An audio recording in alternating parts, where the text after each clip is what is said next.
gentlemen, welcome to another edition of the Mr. Warren Hayes Show. I, of course, am Mr. Warren Hayes, and it is time to talk about professional wrestling here on this very beautiful podcast that you are listening to right now, whether it's on youtube.com/Mr. Warren Hayes or your favorite podcast application. Thank you very much for being here, and I will invite you to show some love, help grow this tiny wee little D-list podcast a little bit by either leaving a like on this video on YouTube or a 5-star review on Apple Podcast or a 5-star rating on Spotify. Those things help out tremendously. Otherwise, I wouldn't mention it. I enjoy talking about pro wrestling, as you know, talk about it quite a bit here on everything I do. And I also talk about it more on the Mr. Warren Hayes Show Discord. You can join that. The link is in the description. We'd love to have you. It's a good time, nice little community we have. We would love to include you in that. I would also love to chat it up on Blue Sky. I'm quite active over on Blue Sky as well. So it's at MrWarrenHayes.show. If you're looking for the right guy, that would be me. So there you go. We have a lot of things set up for tonight. A lot of stream highlights for the podcast. We're talking a lot about the fallout of WrestleMania. Lots of bits and bobs in that regard. We're going to talk about, of course, the main event. We're going to talk about The Rock's interview that he gave on Pat MacAfee. Lots of other little news instances that came out of that as well. Plus the Jeff Cobb and TJP and Aria Perkins Twitter story. If you're not aware of what happened, brace yourselves and make sure the kids are far away from this podcast. Wouldn't exactly call it general listening, this one here. Thank you all for being here. Let's get right to it. As I mentioned a few minutes ago here on stream, I did not watch WrestleMania. I am not reviewing WrestleMania. I'm done reviewing WWE. Because I am cognizant of the fact that, and this has been for a while now, that WWE's wrestling product is not for me. They have been telling us constantly for years, but being extremely brazen recently in interviews and whatnot, that WWE is not about pro wrestling. It's a movie or a TV show about pro wrestling. They don't do just wrestling anymore. They're an entertainment product. So okay. I don't want to watch I've got more than enough entertainment products to watch than to focus on something that is supposed to be something it's not. If that makes any sense. I'm not even sure that made sense, quite frankly. Not to mention, all of the awful things that accompany following WWE these days. So there is no review for WrestleMania coming. There is no stand and deliver review coming, none of that, but sometimes there are things that happen that WWE does and it has impacts and ripples and becomes a part of the larger conversation in the world of pro wrestling. And you when I say you, I mean me, have to address that. So this is what I ended up watching for WrestleMania, WrestleMania 41. This is what I ended up watching out of all of the recommendations that I got. I ended up watching the for good or ill, the opener of night one, Jey Uso defeating Gunther. I watched the final moments of the main event of night one. I watched the women's triple threat that opened night two. I watched Joe Hendry versus Randy Orton. And I watched the main event of Cody versus John Cena. And I want to throw my hat into the pile, into the lump of hats that exist, by saying that the main event of WrestleMania 41 was awful. It was not good. It's just an incredibly boring piece of business with a a terrible conclusion, and nothing even close to a satisfying payoff, not in the least, in regards to what was going on here. I thought it really was brutal. And you know, the main anticipation that I had that was brewing in the pit of my stomach was, you know, John Cena, never really renowned for his in-ring work. Never a guy that you will accuse of of being a work rate freak. That's, you know, that was part of his persona for quite a while. So I was thinking, okay, so part-time John Cena, who hasn't been doing this full-time for years, who is a heel now, who already had a limited moveset, and now is going to be in the position of being the heel where he has to be in control for the majority of the match so that the babyface can mount his hope spots and his comebacks. And I'm like, this is probably going to stink. And it did. Cena, I thought, was awful. Even though he was, you know, audibly calling his spots per usual. Great work as always by old John Cena. You know, it's funny. It's funny because they'll go after an actress, you know, giving a little ringside how do you do during a wrestling show where she says, you know, something to the effect that wrestlers know who's going to win before they come in, and the fans will go after her for kayfabe, and yet, you know, we'll just shrug when John Cena is running around the ring calling his spots, you know, like he's a barker at an auction house. Yeah, I thought the match blew. I thought it was awful. I completely terrible. You don't need me to break it down. There'll be other people to break it down, like in detail. You've all seen it by now, regardless. And I'm, even though I knew what happened when I was spoiled, and it doesn't matter. Like that's not a big deal to me. Even though I was spoiled going in, and I knew Travis Scott was showing up, and I knew Travis Scott was coming in alone, and that it was cringe as hell, and that it just seemed very empty with a very clear puzzle piece missing in the meantime. I was like, I still couldn't believe it. I still couldn't believe what I was seeing. This dude, okay, who's been on WWE TV for all the most for like 12 minutes, right? He's, as far as I understand, and Chad, feel free to set me straight here. He did the finale of the Elimination Chamber, and then he did his Dwayne Johnson impersonation and disappeared, right? He hasn't been on TV at all, right? Maybe they've been mentioning him. I don't think Trevor Scott ever showed up on TV between WrestleMania and Elimination Chamber.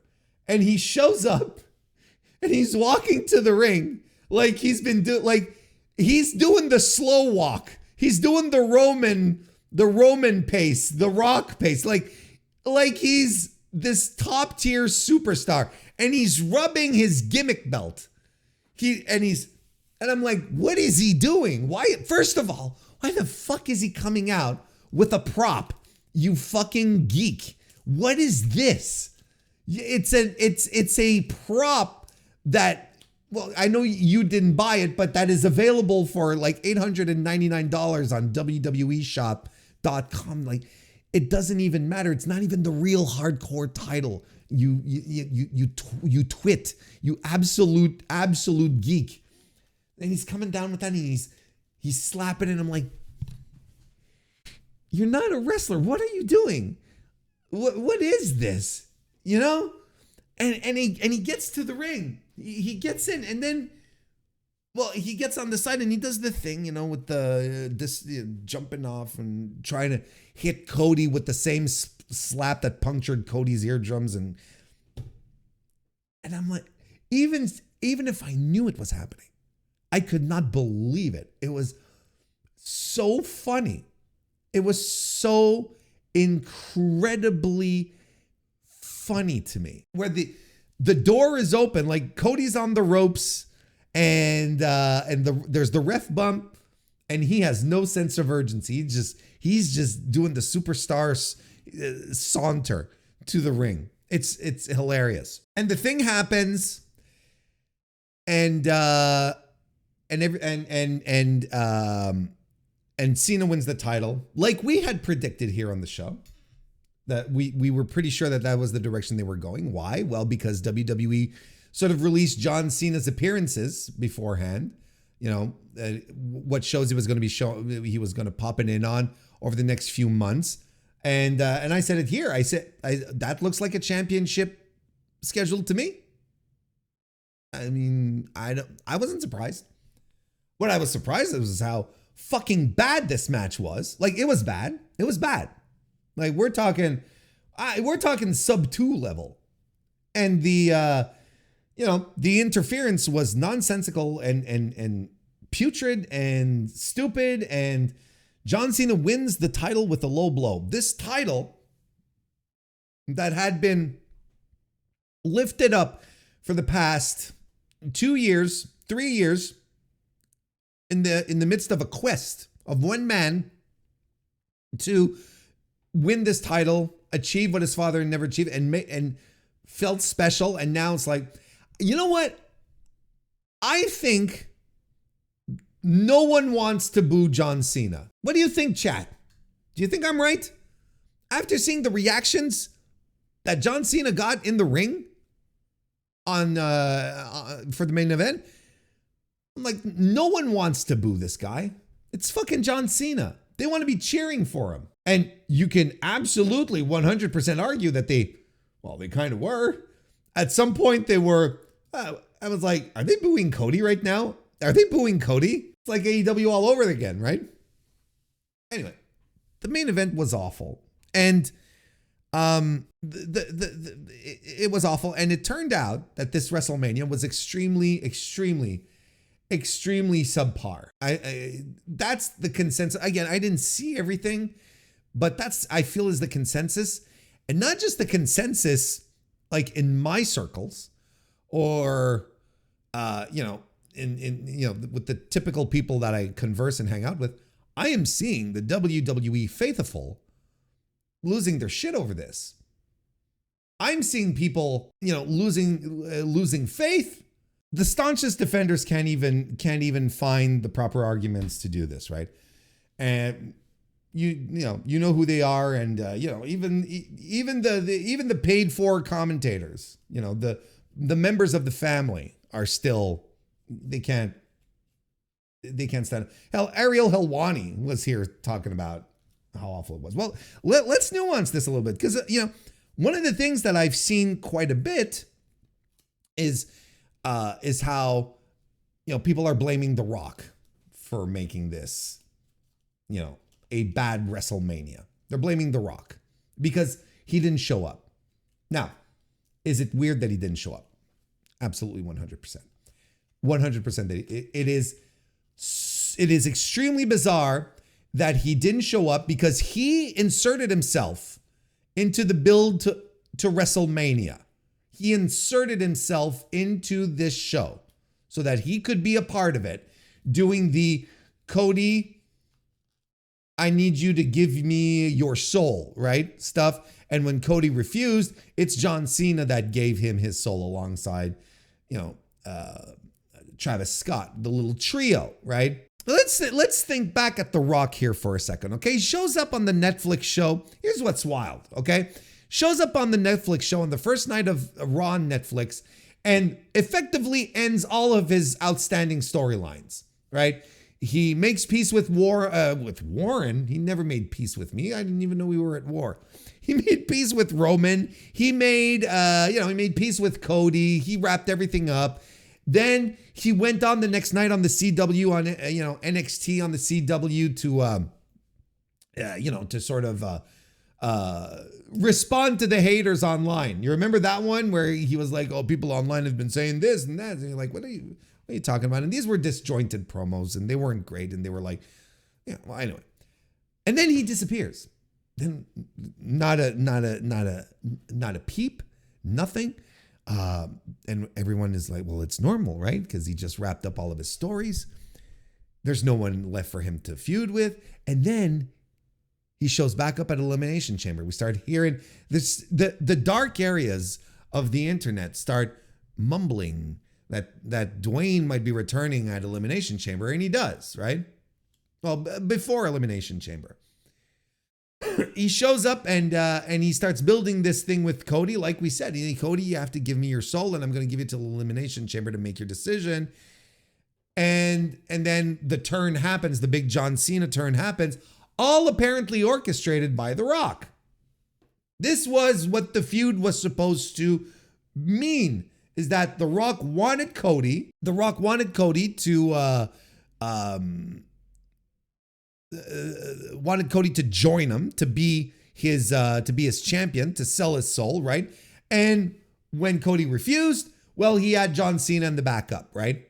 And from that point on, we were like, okay, so here's the build. John Cena and The Rock and they're going to gang up on Cody for the next few weeks. And Cena was gone for most of the build. Most of the road to WrestleMania, John Cena wasn't there. And Dwayne Johnson was nowhere to be found. He was nowhere in sight.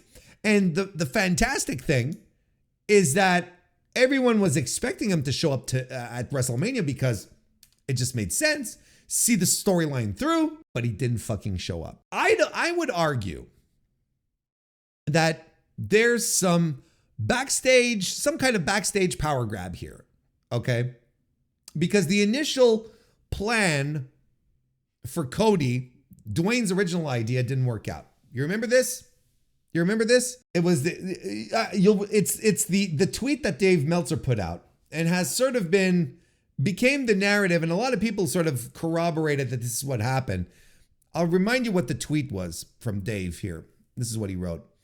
The motivation is that Dwayne wanted Cody legit, and I know this as a fact because a mutual friend last week mentioned the politics, as Levesque absolutely thought it was a terrible idea.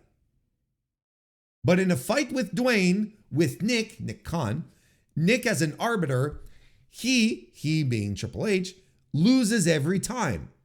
However, several convinced Cody to simply refuse, so art was a lot like life this time. Dwayne couldn't go after Cody politically, so he let it go. Cena was the second choice, and Cena was fine with it. Punk was never asked. But notwithstanding that final line, which is a classic,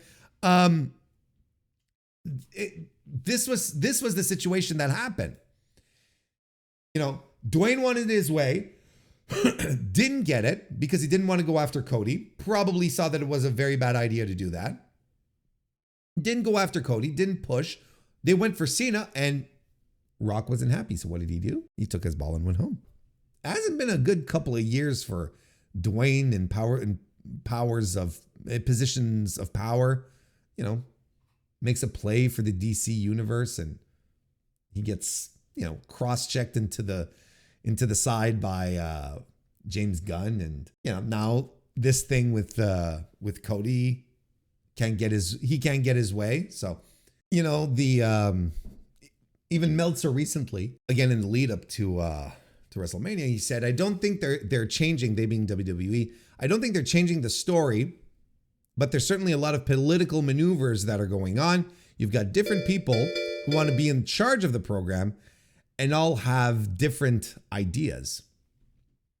So this should all tell you right now that there's a lot of people there was a lot of people trying to jockey their way into being the head of this program, but the guy that really wanted it and who was one of the moving parts here didn't win his spot, and he went home. So because of that, and this, look, here's one thing that you have to absolutely make sure you understand here. He was supposed to be a part of this, and he probably pulled out at a very inopportune moment, right? I heard there were t-shirts made to begin with. Dwayne was in the video promos that happened before the match, recapping everything. They recapped everything. They didn't try to minimize the importance of Dwayne in this feud. He was in those videos. So this was not something that they had planned for months, saying, oh, okay, well, Dwayne, you'll drop that and then you'll go away. Thank you very much for being here. He was supposed to be a part of this. Do you think Dwayne Johnson would be like, oh yeah, let's go ahead. Thank you for the subscription, by the way. Appreciate it, Walker Washburn. Do you think he just like dropped that and he'd come to Elimination Chamber, drop that and be like, yeah, my job here is done? He wanted to be a part of WrestleMania and he didn't get his way. So now Dwayne is big dogging Triple H. You know, they never liked each other. They never liked each other. And now both of them are once again crossing paths. And Triple H is like, you know, he's doing his best to hang on to his spot here as head of creative in TKO, right? He's doing his damn best. Meanwhile, The Rock, you know, Hollywood powerhouse, is moving in saying, no, I want things to go my way, and things aren't going his way. So all that Dwayne has to do here is like, okay, well, you don't want to use my things. You don't want to use my ideas. I'm not a guy that's dependent on this roster. What are you going to do? Fire me? You can't. I'm actually a member of the board here.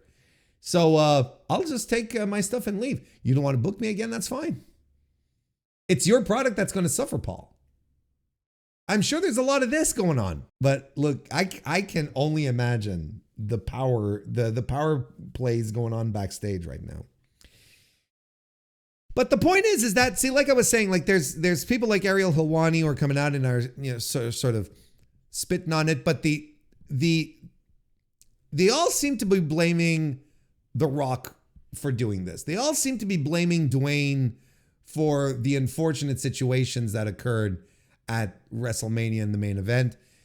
And somehow they're all forgetting that that Dwayne is not in charge of creative. There's another guy who's in charge of creative. And all of these decisions that are falling flat are answerable to one man. And that one man isn't doing quite well with accountability right now. Because you can talk about the Dwayne Cody stuff right now. You can talk about that. That's sure. But there's an entire card that followed. Like on Saturday, many people in my circles and everyone were going like, this is, you know, I didn't see many good things being said about stuff on Saturday, except for the main event. Sunday was overall a better card, I've been told. From what I understand, you know, the opener was great. The women's triple threat match, terrific match. Absolutely terrific match. No notes. Well, I mean, there are notes, but I mean, it is terrific. I don't know how people aren't going after Triple H more than this. You know, if the pundits really wanted to do their job, they'd be saying, no, it's that the fault falls on the head of creative. It's just as simple as that. And it should. But somehow, you know, Booker of the Year here can't book an entertaining WrestleMania to save his life. And it's The Rock's fault who didn't show up for the main event. To me, it shows, first and foremost, that, you know, ultimately WWE fans really don't care about the cards. It's the main events.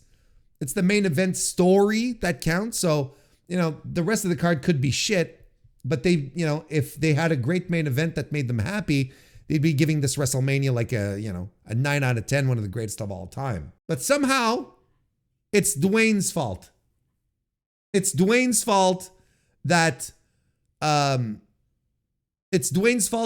Jey Uso had an extremely mid match to the point that people weren't all that excited when he won the consolation prize from Gunther. It's Triple H's fault that AJ Styles and Logan Paul was a mess and wasn't really good. You know, somehow it's Dwayne's fault that the build for this entire card was essentially based off of 3 matches. The triple threat, the World Championship, and Tiffy Time and Charlotte the Queen. Like the 3 most interesting matches. Let's throw Uso and Gunther in there. Let's say 4. Let's be fair here. Those were the 4 most interesting builds on 2 nights of WrestleMania, and somehow it all underdelivered. It didn't live up to expectations, and somehow it's Dwayne's fault. I don't know. Like, should Dwayne have showed up? Should he have done the right? Like, if all of our theories are correct, right? Because we're doing a lot of speculating here. If all our theories are correct, is Dwayne? Should Dwayne have done the right thing and show up? And sure, but also he doesn't have to. And this is the thing I think that a lot of people fail to understand, that he's not beholden to WWE as a talent anymore. If he's doing stuff for WWE, it's because he's got nothing else on his plate to do. It's because he's not shooting movies. It's whatever, right? And he's not going to go in here and play politics with Triple H. Triple H, who, as I said, can't book a WrestleMania properly to save his life, to the point that he's falling back. We've mentioned this on the show a couple of times here over the past few weeks, but I think the results of this WrestleMania are kind of proof in the pudding type of situation here. He's falling back to Vince's book for his new ideas moving forward, for his big main event ideas for WrestleMania, right? He's going back to John Cena, who is Vince's guy. He's going back to The Shield, right? Another Vince idea. Back to Paul Heyman having his own stable. All of Vince ideas. All these are Vince ideas. There's nothing new. He's rehashing shit. He's bringing stuff back. He's using people that his predecessor used to, varying degrees of success, but who were his top guys, his top stories. He can't deny that John Cena was a moneymaker for the company. He can't say the Shield didn't captivate imaginations. The Paul Heyman guy stuff and so on and so forth. These are all old ideas. Triple H has nothing new. He has one idea that he has seen through, and that is Jey Uso. And that managed to split the fan base in half. That managed to have people go, I'm not sure. I'm not sure it's the guy. He's got no new, this guy, look, one of his early projects, one of Triple H's early projects that was clearly his own, right? When he took over the book at WrestleMania, at SummerSlam, what 2 years ago at this point? 3 years ago? Damage Control, right? Damage Control, baby. And everyone was excited. It's like Bayley and Io Shirai and Dakota Kai. And like, okay, now this feels different. This feels fresh. And immediately they become irrelevant. They start jobbing out. They lose. It doesn't matter. Like out the gate. His ideas don't work. And this somehow is a guy that people will pat on the back and say, oh yeah, this is absolutely the Booker of the Year. I think people hopefully start to see that in the past 2 years since Vince left, he has been riding the fumes of stories and situations that Vince had set up and that he was just coattailing off, I guess, until it came to a head where there was nothing else to do. What happened with Cody over the past year that was so compelling and interesting? Cody's whole title run. Name me the great moments of Cody Rhodes' world championship run that he had been building to for the past 2 years. Name me all the great moments and the unforgettable matches that occurred. Oh, he had a good match with Kevin Owens and I'm talking great matches. I'm talking I want you to tell me how great of a run he had. It should be. They built so much to it. I like to talk about AEW and their follow-through. Talk about the follow-through that happened after the John Cena heel turn. Like, there is no shot. There's no way that this can be in the conversation for one of the greatest heel turns of all time. The aftermath is too bleak. It's bad. It's boring. Uninteresting. It's not even creating business. It's not moving business. It's being a detriment. This was very misread. And in the process, people are turning on Cody. It's a disaster. It's a disaster is what it is. But we have Dwayne here to take the blame. Dwayne will step up to the plate and he'll be the shield. He'll be the meat shield to deflect the criticism onto. Right? Because Triple H, ever since he's took control of creative for WWE, he's always had another human to take the shit for him, to be his human shield, to eat the arrows of criticism. It was Vince for a while. Remember, there was that period when Vince came back and everyone was assuring us that, oh, Vince is not involved in creative. But then we all found out it was. So then the good things that were happening in WWE were Triple H and the bad things were Vince. And then Vince leaves. Oh, look, it's going to take a little while for Triple H to find his footing and get back on track. You know, Vince's shadow looms large. So Vince eats a lot of shit, but now you can't talk about Vince anymore. Vince's influence is gone. His storylines are gone. You know, the bloodline, the Cody Rhodes stuff with Roman, it's all dead. You can't use Vince anymore. So we're gonna turn to Dwayne to take the hits here. Preposterous. There's one guy in control. And if you can't keep you often hear. It's funny, right? Throughout the ages in pro wrestling. If you can't, the booker man has to keep the inmates in line. You can't let the inmates run the asylum. Triple H, is he capable of doing that? Or is the best he can do to keep everyone happy is, book triple threat main events and triple threat this and multi-person tag match that? Is that all he can do? Okay, Dwayne is there to take the criticism. And besides, right? Just be a fan, folks. Just be a fan. Don't criticize. Just be a fan. Right? He said that during the lead up to WrestleMania. But again, he's always hated smart fans. This is not new. But what is he saying when he says just be a fan? What does that mean? Just accept any kind of slop that I deliver and don't complain. If you complain, you're not a fan. That's essentially what he's saying. But as a fan, shouldn't you have a standard? If you like something, shouldn't you have standards for liking that thing? And shouldn't you continue liking that thing because it meets your standards? I think, look, criticism is, my bread and butter. I'd be lying if I didn't tell you that I support it.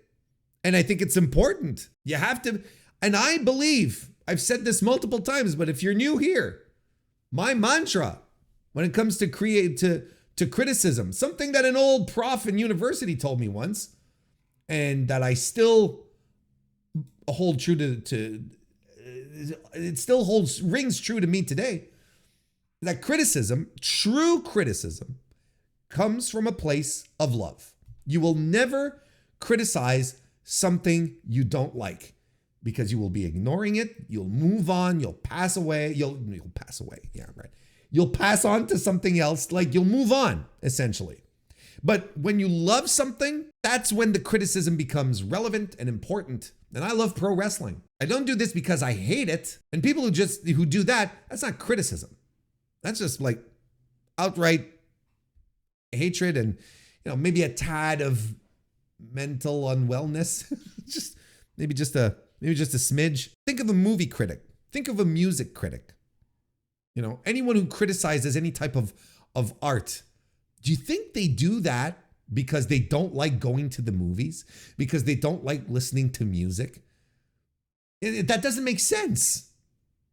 You know, a restaurant critic, you think they go to restaurants and order the food and eat it because they hate eating?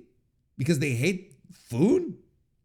Again, it doesn't make sense. So this thing where if you're a fan, you won't criticize is bonkers. You know why they say that? Because they just want to create an army of drones that'll just eat up all the slop and pay them all the money, most importantly, for all of their gimmicks that they put together. That's why, you know, because, you know, a fan in Triple H's mind will just do whatever they say and buy whatever they sell and won't question anything. That's essentially how it goes. Whereas I think if you're a true fan of something, you will find the good, you will enjoy the good, but you won't be afraid to point out the bad. And if you're a fan, you should do that. You should be critical of anything you consume. Anything you consume with passion. You're reading a comic book and you're loving it, but you don't like the sudden arc that's happening in the last couple of issues. It's fine. Triple H cannot handle criticism. He needs a meat shield to protect himself from the criticism so that someone else can eat it. It used to be Vince. Now it's Rocky. It's Rocky the Dwayne Johnson. And he wants you just to mindlessly toe the line. Why can't you just be fans? He asked. Why can't you just be a fan? I am a fan. I'm a fucking fan of pro wrestling. And I think what you do, Paul, is uninteresting and boring. And you as a fan, you deserve better. You deserve better. You deserve better than if you're a WWE fan that somehow fell onto this, and God bless you, but you probably won't like it here. But if you deserve better than what you were given in that main event, and arguably this weekend. You deserve so much better than that. That's how I feel. What surprised me the most about this Cena's main event was that when talking about it today, people were arguing that the match was deliberately bad and that it served the story. Hunter's immunity from some of the fans is astounding. I want to preface this, that I'm aware that there's a lot of young'uns who watch WWE and go online and talk about pro wrestling. But I'm also aware that a lot of people aren't. And if you're a child going on social media and saying, oh, well, the main event was deliberately bad. You're a kid. You don't know any better. Go get into trouble outside. Go throw bricks through, storefront windows. Go smoke some cigarettes. That kind of stuff. Go bully someone. Get into some trouble. Whatever. Like, expand your horizons. That's fine. But when I hear grown-ass adults say this was deliberately bad, I can't adhere to that. And those people, I sincerely believe, Trav, I believe those people are profoundly stupid. I believe they are imbeciles, that there are imbeciles among us who will say that, yes, they blew the main event to WrestleMania on purpose to further a story. That is an inconceivable thought process that can only come from the most brain-dead person on earth. Someone who legitimately believes that and is not doing a bit. It's unfathomable to say they made it bad on purpose in front of 60,000 people or whatever. Many of them paid thousands of dollars for their fucking seats. They made this main event bad. And let's say, here's the thing. They think that this is some 4D chess type of situation where it's like, but they made it bad on purpose and they are going to double back by doing something great. You'll see, because Triple H is like this storytelling master. What they should do is completely bury under the earth Triple H for being so creatively bankrupt let's say that this was even true, that Triple H would be so creatively bankrupt that he has to throw the main event of WrestleMania to further his story. It doesn't make sense in any way, shape, or form. If anyone says this with any kind of earnestness, they are imbeciles, idiots, unsalvageable morons. I would shudder to think of how that trickles down, that level of ignorance trickles down into the rest of their life. It's astounding that this is some kind of reasonable take. I don't even think it's a question of Hunter immunity. It's just they don't understand. They seem to think that this is some great 4D chess plan. Again, assuming this is right. Imagine the meeting that they had this morning post WrestleMania with Nick Khan and, the rest of the TKO people and maybe some members of the board. No one can be happy with that main event, creatively speaking. No one can be happy about it. Can you imagine then Triple H saying, this was all a plan, guys. It's all going to pay off. When they're getting torn apart in the media by their fans who paid thousands of dollars. This can do damage if this continues. This can do damage. And you have this meeting where you have everyone around the table, all the big wigs, and Triple H is there. No, don't worry, guys. This was all part of the plan. What is Nick Khan going to say? You're insane, brother. Do you know how much it cost for us to put on this show with this main event? Do you know how much money we invested into this? Anyway, I got to stop talking about it. It's way too stupid. We're still dealing with WWE Fallout. And the interesting part here that I'd like to talk about is this article here that we are reading off the Figure 4 online about The Rock and his interview that he gave on the Pat McAfee show that reads, The Rock, I made the call to step back from John Cena, Cody Rhodes angle. Let's go through the thing. I have thoughts on this, but let's read the article here. Dwayne The Rock Johnson broke his silence as to why he wasn't part of the build to John Cena and Cody Rhodes' WrestleMania 41 match and why he didn't appear at the company's biggest show of the year. His answer? It didn't make sense for the final boss. Aw. Speaking on the Pat McAfee show via video, via satellite, he called in. It's fine. It's FaceTime, whatever the fuck. Johnson said he felt his work was done after the events of March's Elimination Chamber, where Cena turned on Rhodes, seemingly at Rock's behest.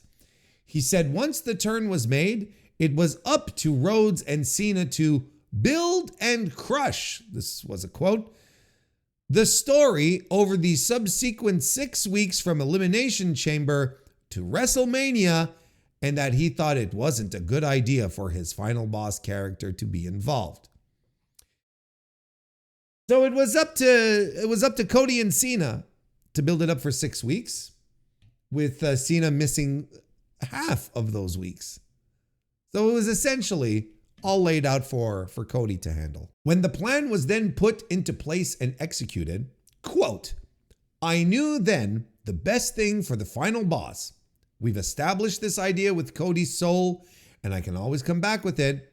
I did feel and made the call that I don't want to be involved in that.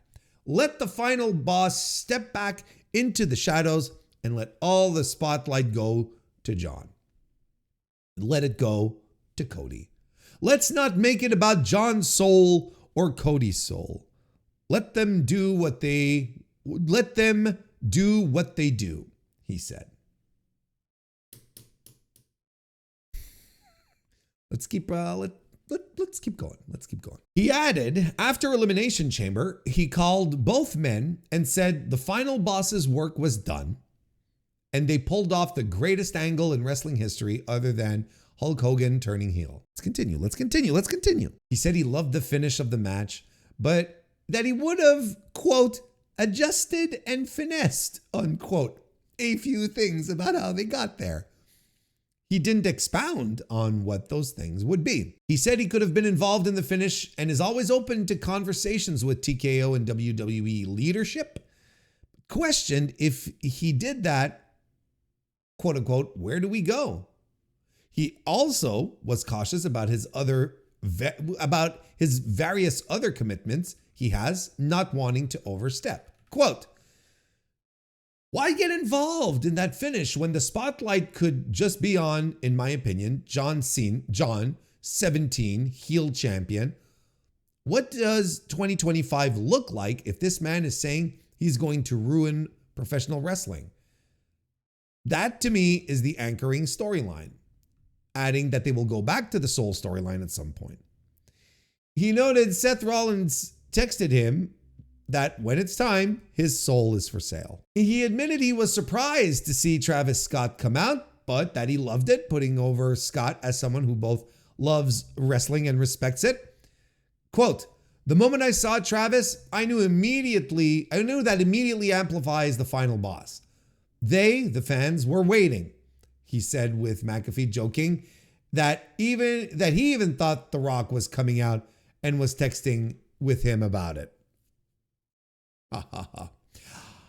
Johnson revealed that about a month before Elimination Chamber, TKO head Ari Emanuel personally asked for him to appear at the event due to both ticket sales being slow and that Emanuel wanted to make the show from the Rogers Center in Toronto a must-see event versus just being seen as a conduit to WrestleMania.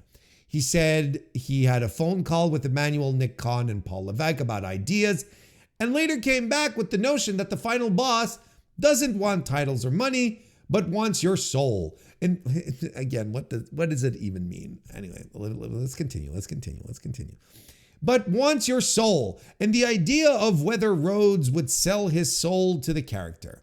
He wanted to know how fans would respond to Rhodes if he did just that, and said lots of fans wanted that to happen. As they got closer to the event, Levesque suggested Cena turn heel, which Johnson loved. After Cena agreed, Cena wanted an anchor to root his character turn in, the mix of cheers and boos he experienced for the past 25 years. His concern going into the turn was never about Cena, but his thoughts were about Rhodes and what they had established with the story and the kind of babyface he is. He said that if done right, Rhodes has another incredible run as babyface in him and, quote unquote, as an unheard one as a heel. All right. Lots to unpack on this one. We should also make it very clear that it wasn't mentioned in this article specifically, but Dwayne said in this interview that indeed he wanted Cody to turn heel and that it just didn't happen that way. So what Dave Meltzer had tweeted out, right? We can go back to it because it's a fun one too. Let's pull it up. It's right here. This tweet right here. The motivation is that Dwayne wanted Cody, and I know this as a fact because a mutual friend last week mentioned the politics, as Levesque absolutely thought it was a terrible idea. But in a fight with Dwayne, with Nick as an arbiter, he, meaning Paul Levesque, Triple H, he loses every time. However, several convinced Cody to simply refuse, so art was a lot like life this time. Dwayne wouldn't go after Cody politically, so he let it go. Cena was the second choice, and Cena was fine with it. And of course, as we must always remember moving forward, the mantra upon which we shall build the next decade. We shall come together as a nation. The words that are unforgettable and that still ring through the minds of everyone still today. Punk was never asked. It's still an incredible shot. it's still a meaningful, incredible shot. So yeah, exactly. And it turns out Dwayne basically confirmed that Punk indeed was never asked. Now, I want you to know that overall, I don't buy for a second, for a single second. I don't even buy this for a fraction of a second, for half a second, for a quarter second. I don't buy at all that Dwayne was asked to fly in to Elimination Chamber to boost ticket sales and not be involved in the build to WrestleMania or WrestleMania itself. I don't believe it. I don't believe it for a second. I don't buy it. I have no, think about it for a second. He's on the phone with Ari Emanuel, and Ari's like, could you please come into Toronto and boost ticket sales? Because he did boost ticket sales on the last week that he was announced for the show. We talked about it here on stream. Could you please come in and boost ticket sales? We need you. And Dwayne saying, okay, I'll do this. I will fly to Canada to do this one thing on one of your B shows, but I don't want to be involved in WrestleMania. Fuck you. I don't buy this for a second. I don't buy it for a second. He basically confirmed it. That Cena, his idea was for Cody to turn heel and to do the soul thing and to have John Cena be the babyface in this scenario and probably win the title and have a babyface run to end his career with the championship as number 17, right? But everyone thought it was a terrible idea. And Cody, of course, was the first guy to think it was a terrible idea. Cody, I believe, will never want to roll as a heel. He left AEW because the audience wanted him to be a heel. They had turned on him. Well, that's not, I'm exaggerating a little, but it's also part of it. He's not going to be like, yeah, let me have a really good heel run. No one wants that from Cody. And Cody doesn't want that. That's the most important part. So all of this here says to me, right? Especially when he's talking about, before I get into the details, what all of this says to me is that there is an ongoing power struggle in WWE creative right now that has been going on since WrestleMania last year. And it's not resolved. Where Dwayne Johnson just lands in and subverts plans. What do they call it? The disruptor, right? He comes in and disrupts the plans, spins everything on its head, just like he did last year. He came and did it again this year. And then, que sera, sera. We'll see what happens. Last year he was involved, but this year, his ideas were thrown to the side. Everyone stood up to him. They said, no, we're not doing this. What's your plan B? And he was like, John Cena, I don't care. And then hit the bricks. He took his ball and went home. Like, fine, you guys want to do this? It's up to you. This bullshit about, it's not a good time for the final boss. The spotlight has to be on Cena and Cody. Bullshit. That is the biggest shovel of bullshit. Let's tinfoil hat this a little bit. Okay. Dwayne comes in, big dick energy. He's on the TKO board. He's throwing his weight around, big Hollywood mogul, right? Just, it's The Rock, for fuck's sake. And he's coming in and he's got to work with Triple H, a guy he's never liked, and vice versa. They've never liked each other, but they're in, powers of position, and they have to find ways to work with each other. So, okay, let's do some things. But, I mentioned it on the stream last night. Dwayne hasn't had a good couple of years, right? His star started to tarnish a little bit. He made a play for the DC universe that didn't work out well for him. Got body checked by James Dunn. Now he's out of the picture. No more Black Adams or whatever. And now he comes over here and he's being told that, oh, well, we can't do this. We can't do this. This is not how it's going to work. And he says, fine. If we're not turning Cody, I'm not hanging around for this shit. You guys can handle it. You guys have all got this figured out. So long. Somehow you're going to tell me that the final boss here was not appropriate for the rest of the build. He was the fucking centerpiece of all of the machinations that happened. And he's just like, poof. He's, he had to fly to another planet and was never seen or heard of since, right? Let's just say, yeah, on top of that, James Gunn is a Cena guy. That's right. So let's just say Dwayne is hanging out backstage and, and he's having all these conversations and he's like, fine, okay, I'm going home and you guys can figure it out moving forward, right? He goes away and he's like, I'm going to teach these punks a lesson. They're going to see just how much they need me here, how much they need me in these positions. When I come in and I need to do shit, you're going to do shit my way. Otherwise, it's going to fall flat on your face. It's all going to fall flat and y'all are going to look like complete buffoons. And look at what happened. Look at what happened. The first thing WWE fans raged about was, why wasn't The Rock there? Well, The Rock decided to not be there. Do you think this was this great plan?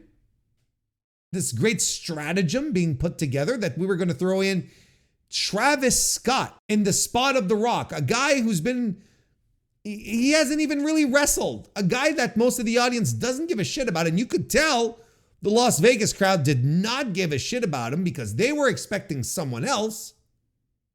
They didn't care about Travis Scott. And this was how the whole, clearly they wanted to connect what the finish to the match to what happened at Elimination Chamber. Otherwise, they wouldn't have brought out Travis Scott.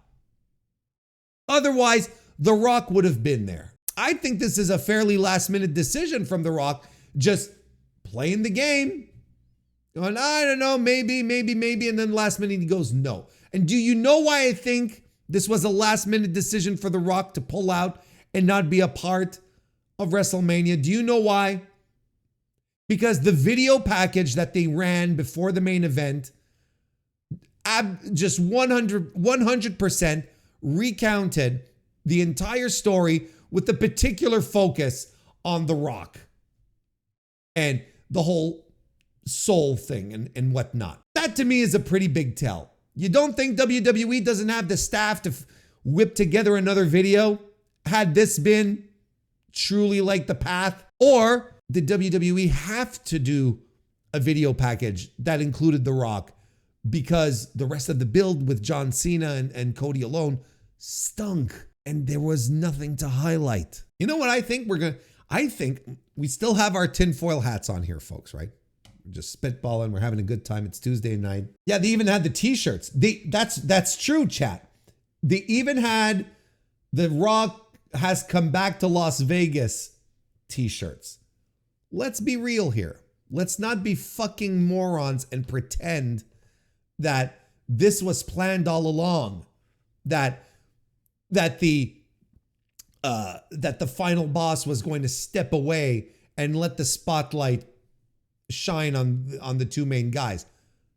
Fuck off. Like I was about to say, make sure that your tinfoil hats are on here. The vibe I'm getting is that there is a power grab happening backstage.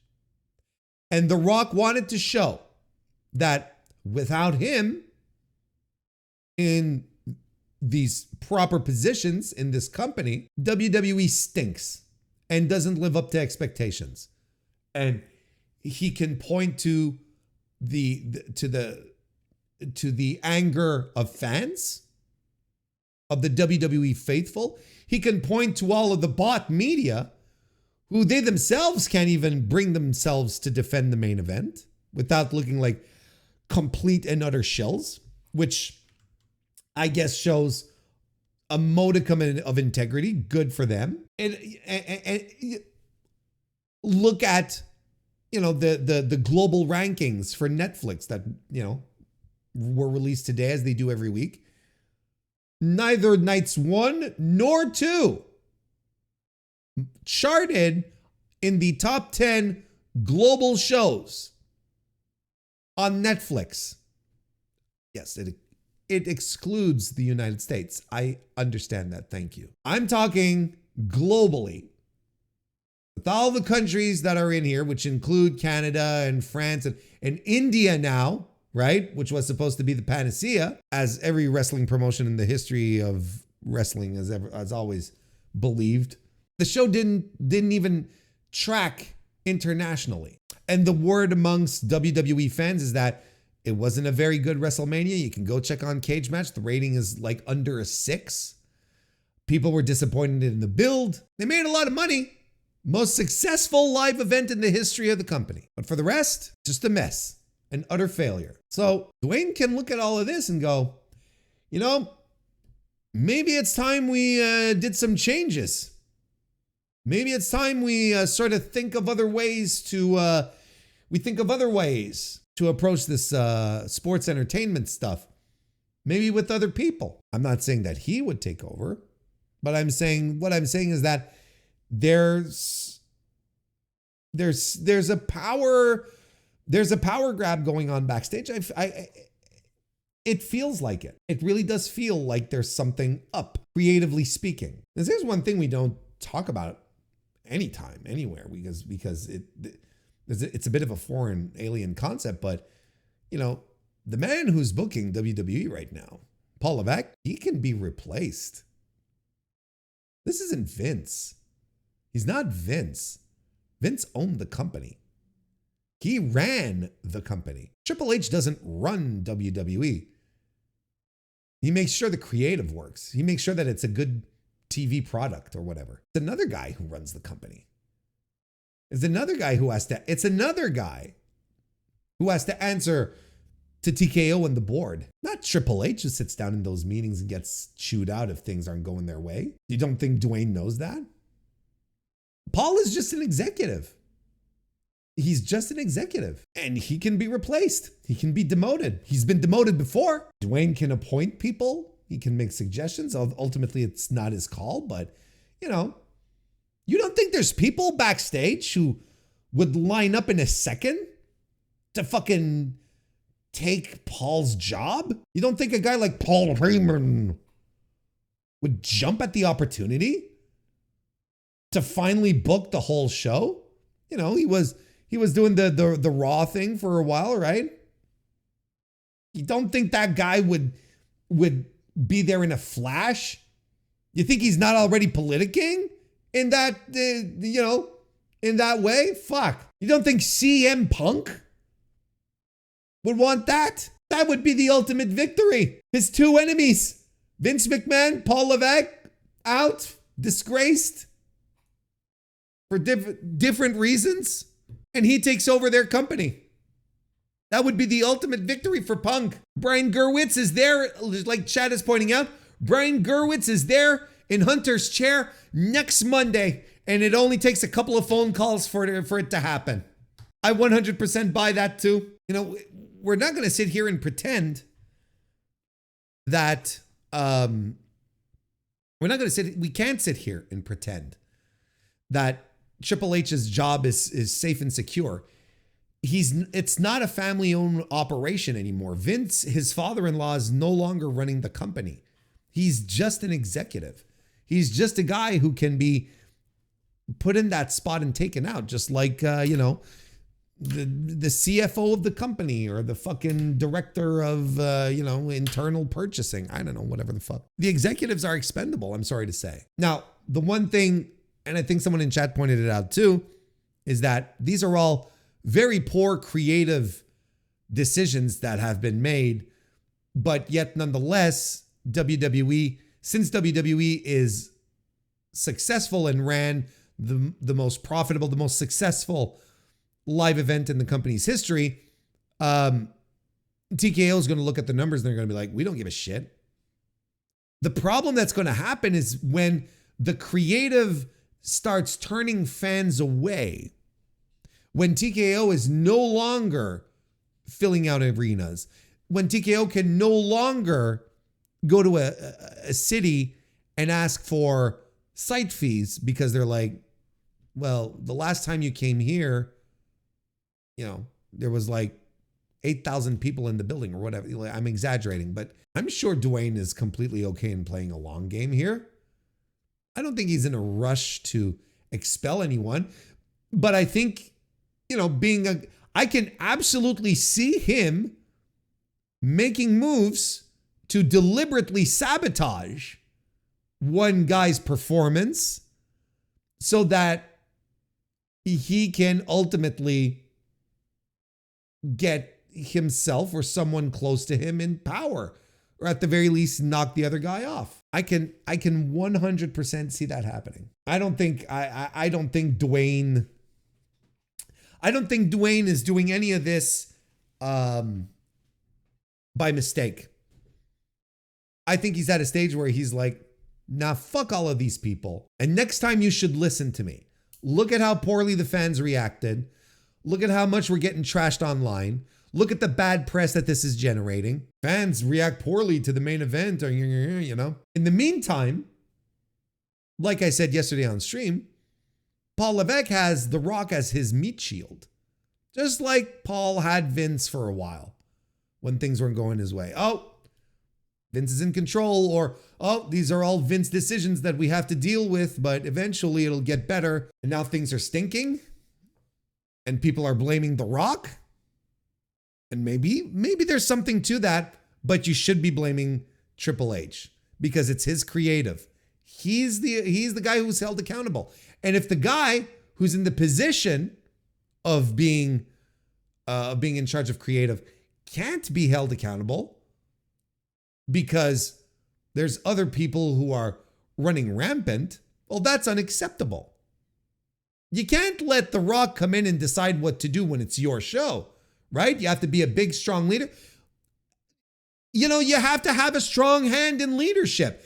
It's funny, right? We're not challenging Triple H's leadership like we do with other bosses in charge of wrestling promotions who that's like the ongoing narrative. But here, we will not have a narrative where Triple H is losing control of his creative, that he doesn't have as much power as we think he has.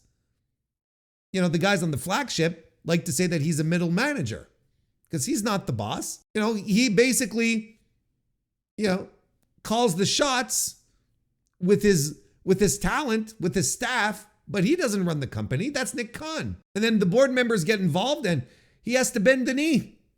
Or at least he doesn't, and then it blows up in his face. I think this was all a plan. This was all deliberate. The Rock in this interview with Pat McAfee, when he says, I would have done things differently, I would have finessed it differently. Adjusted and finessed a few things, right? Well, who do you think he's taking a shot at here? What do you think he's trying to say here? It's a backhanded remark. Yes, absolutely. It's fine. You have to read between the lines a little bit. Why do you think he brought this up? Who do you think this is directed to? Anyway, no shot that The Rock was like, this is not good for the final boss.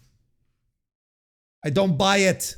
I think if anything, this interview solidified a little more my tinfoil hat theory that there's an unhealthy power dynamic right now backstage in WWE. And we're starting to see a bunch of cracks.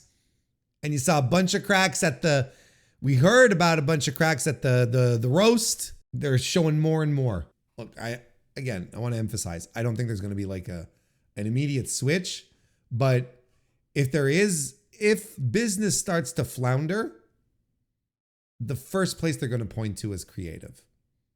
And these are big, these are smudges on Triple H's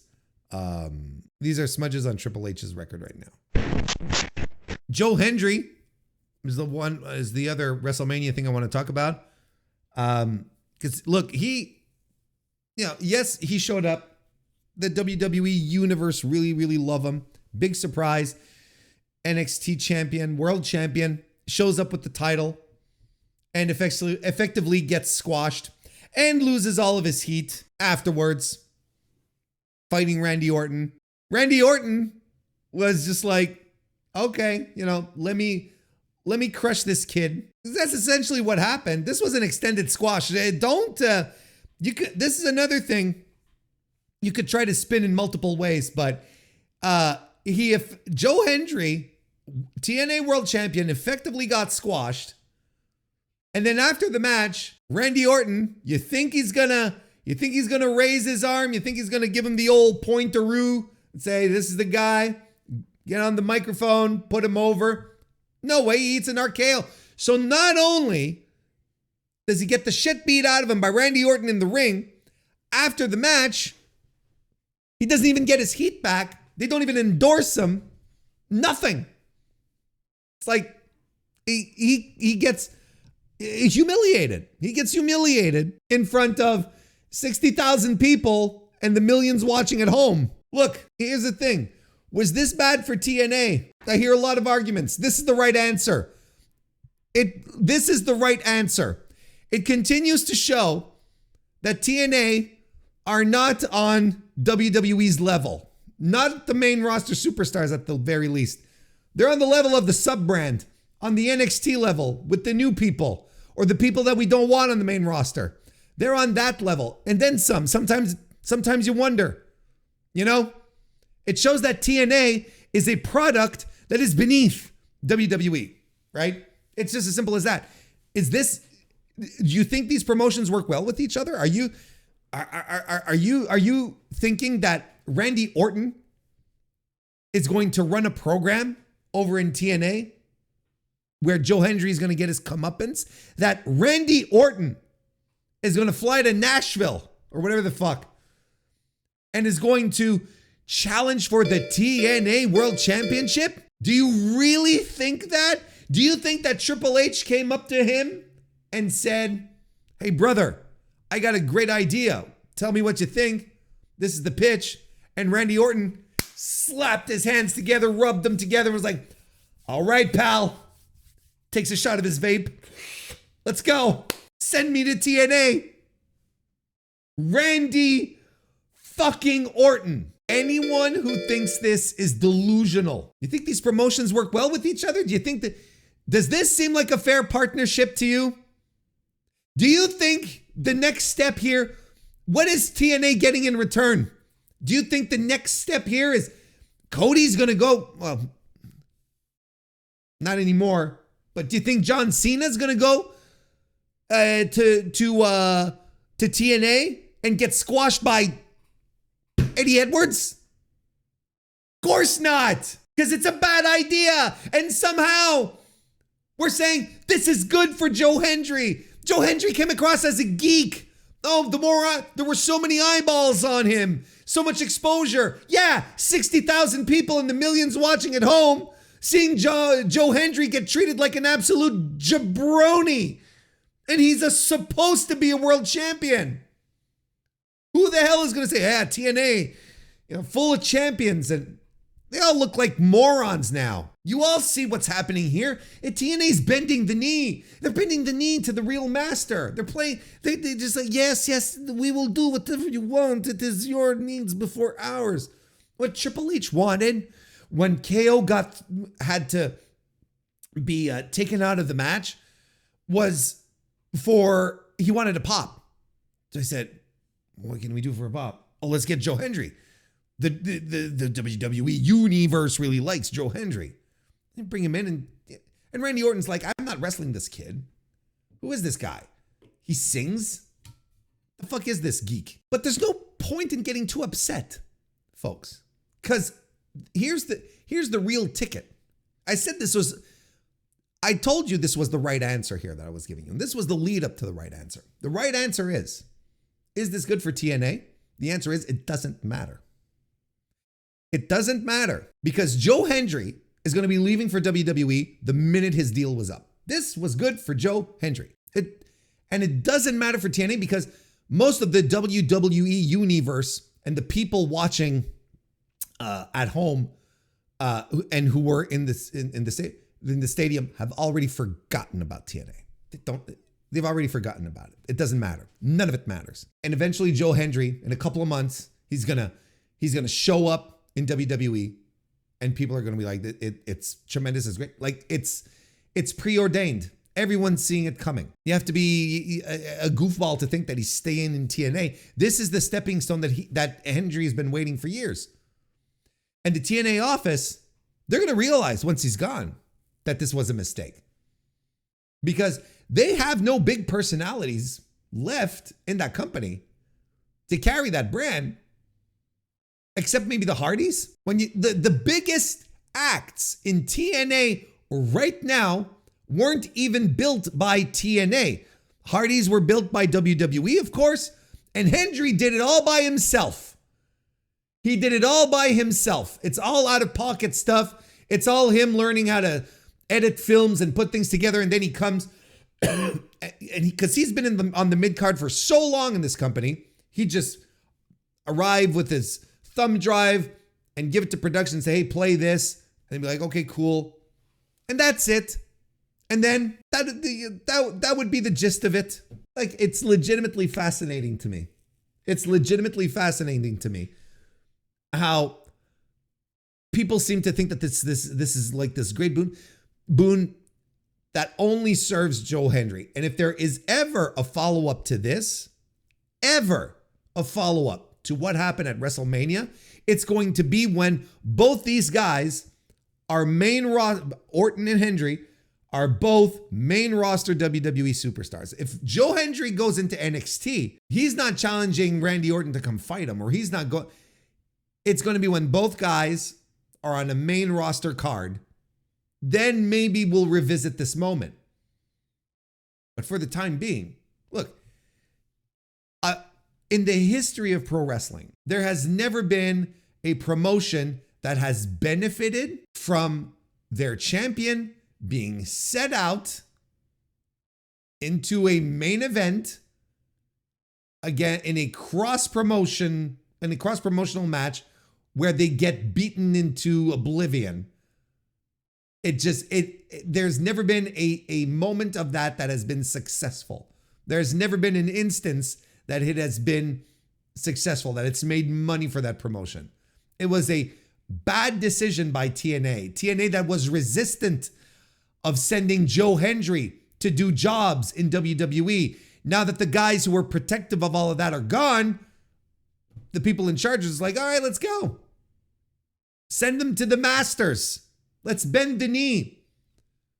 We'll send them our champion, and our champion will throw the fight. We swear fealty to you, WWE. I feel bad for TNA fans, quite honestly. I know there's a bunch of them who are reeling in this idea that WWE is so good for the company. I know there are. I'm not. I certainly am not. I don't think anyone should. Anyway, yeah, you got your pop. Everyone was excited. Everyone jumped out of their seats. Big, big pop. Joe Hendry leaves looking like a geek, tail between his legs. That's all. Some other little WrestleMania notes, I guess, that I want to talk about. Bayley was pulled off the card last minute.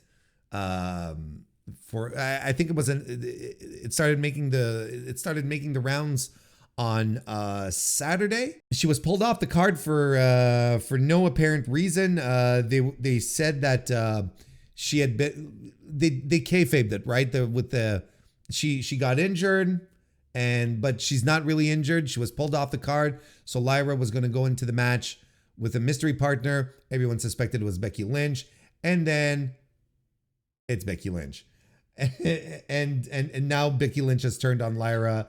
And, Booker of the Year continues his extremely successful streak of really compelling booking ideas. It's like great stuff. And I think Bayley being pulled off the card would have just been a thing that happened had it not been for Mercedes Moné tweeting at It's Bayley on Twitter, some emojis saying, call me. And that sort of sent everyone into a frenzy where they're like, oh, wait a second. What happened here? Why is this happening? Because, of course, the same, hang on, pump the brakes here, Warren. A lot of people saying, oh, well, its storyline was part of the plan. What a weird plan. It's a weird plan to book someone until the very last minute on a show and then just pull them for no reason. You don't even shoot an angle. You don't even put it on You don't even put it on social media. You don't even put it on your there's not, as far as I know, this hasn't been there wasn't an angle shot to take Bayley out. They just pulled her and put Becky in, right? So, let's say you're Bayley. This situation happens, right?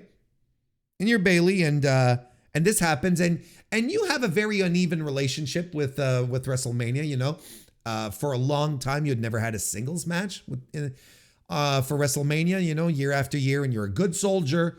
You always do what you're told, and in a lot of circumstances, you make a lot of chicken dinner out of chicken shit. And this happens again this year. Then you're taken off the card completely for WrestleMania. You don't understand why.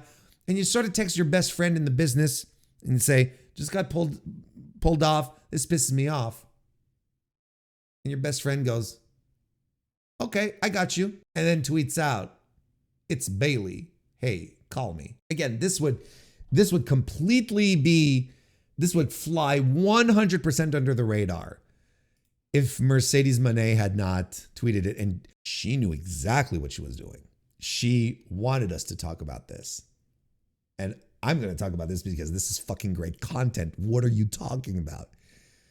Twitter has been a source of terrific content recently. But put this into perspective, okay?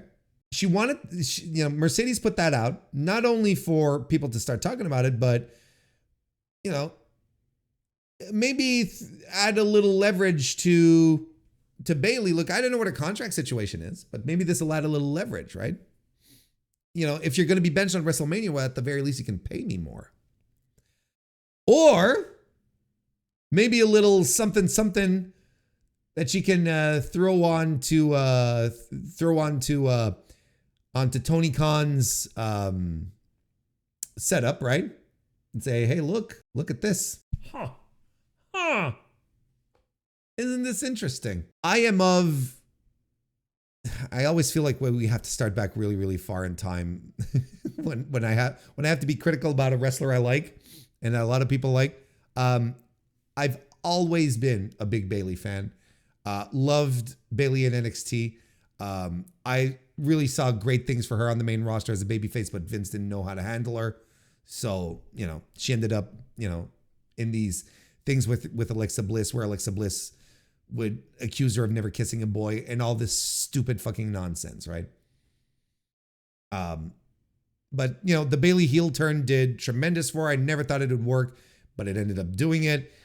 And I think Bayley in 2025 is kind of washed physically. I don't think she's even remotely as good as she used to be.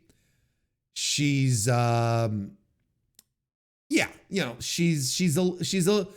a lot on the rough side. And those are the injuries. It's the age, but particularly the injuries that have been piling up. And, it's a shame, but she's not exactly who she used to be.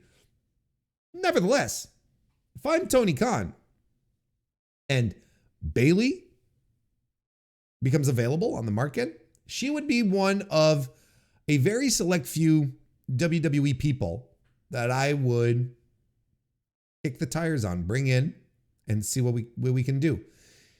If only,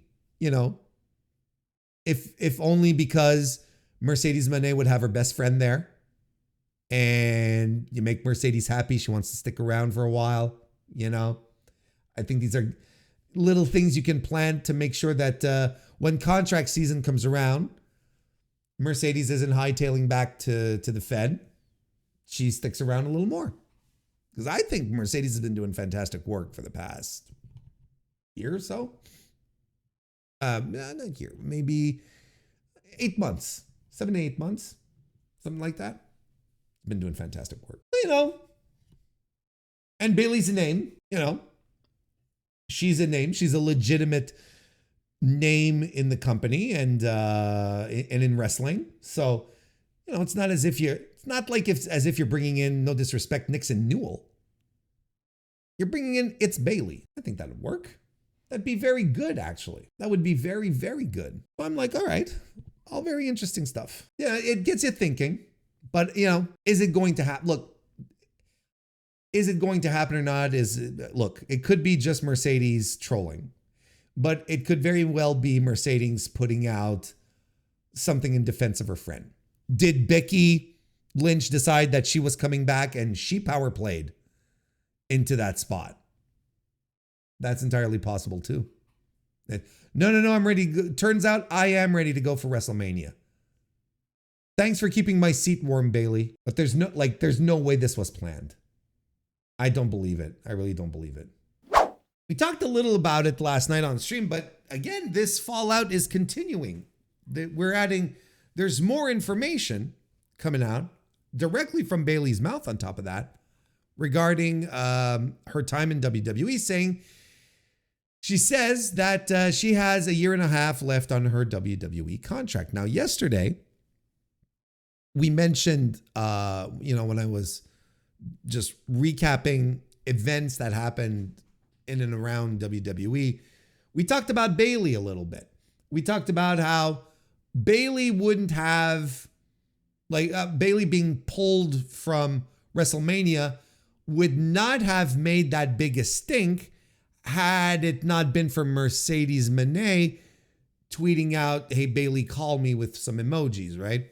And that caused a bit of a stir because then folks were like, well, what are we doing here? What's the plan?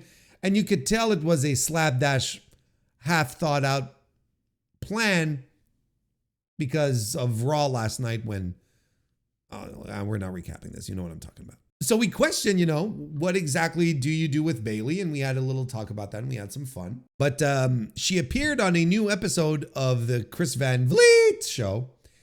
And Bayley gave an update on her WWE contract. Let's read the article off of Figure 4 Online.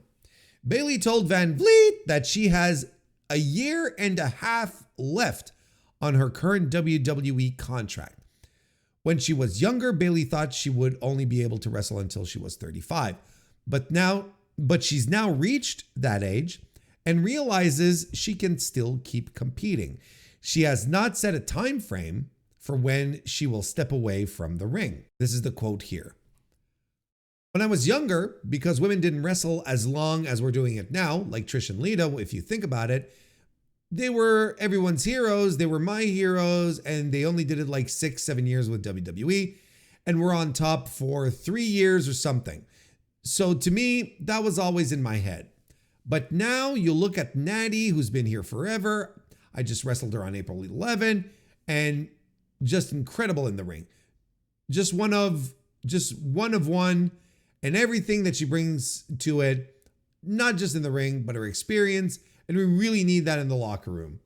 So I always think that even if I'm not wrestling every week, there's something that I have that can help the locker room, just like she does, just like Naomi does, just like Tamina does.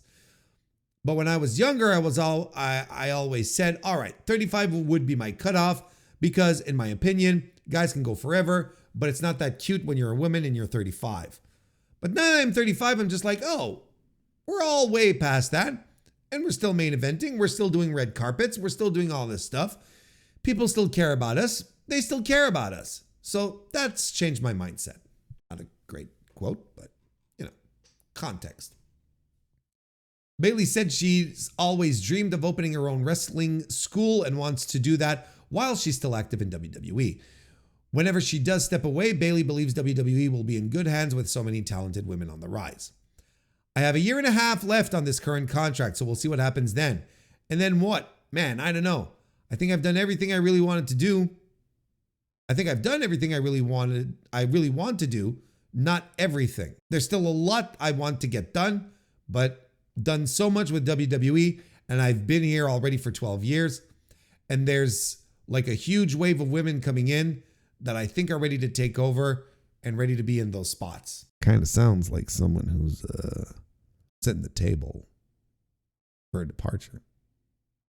Bayley named Lyra Valkyria, Roxanne Perez, and Cora Jade as some of the talented younger women she's worked with.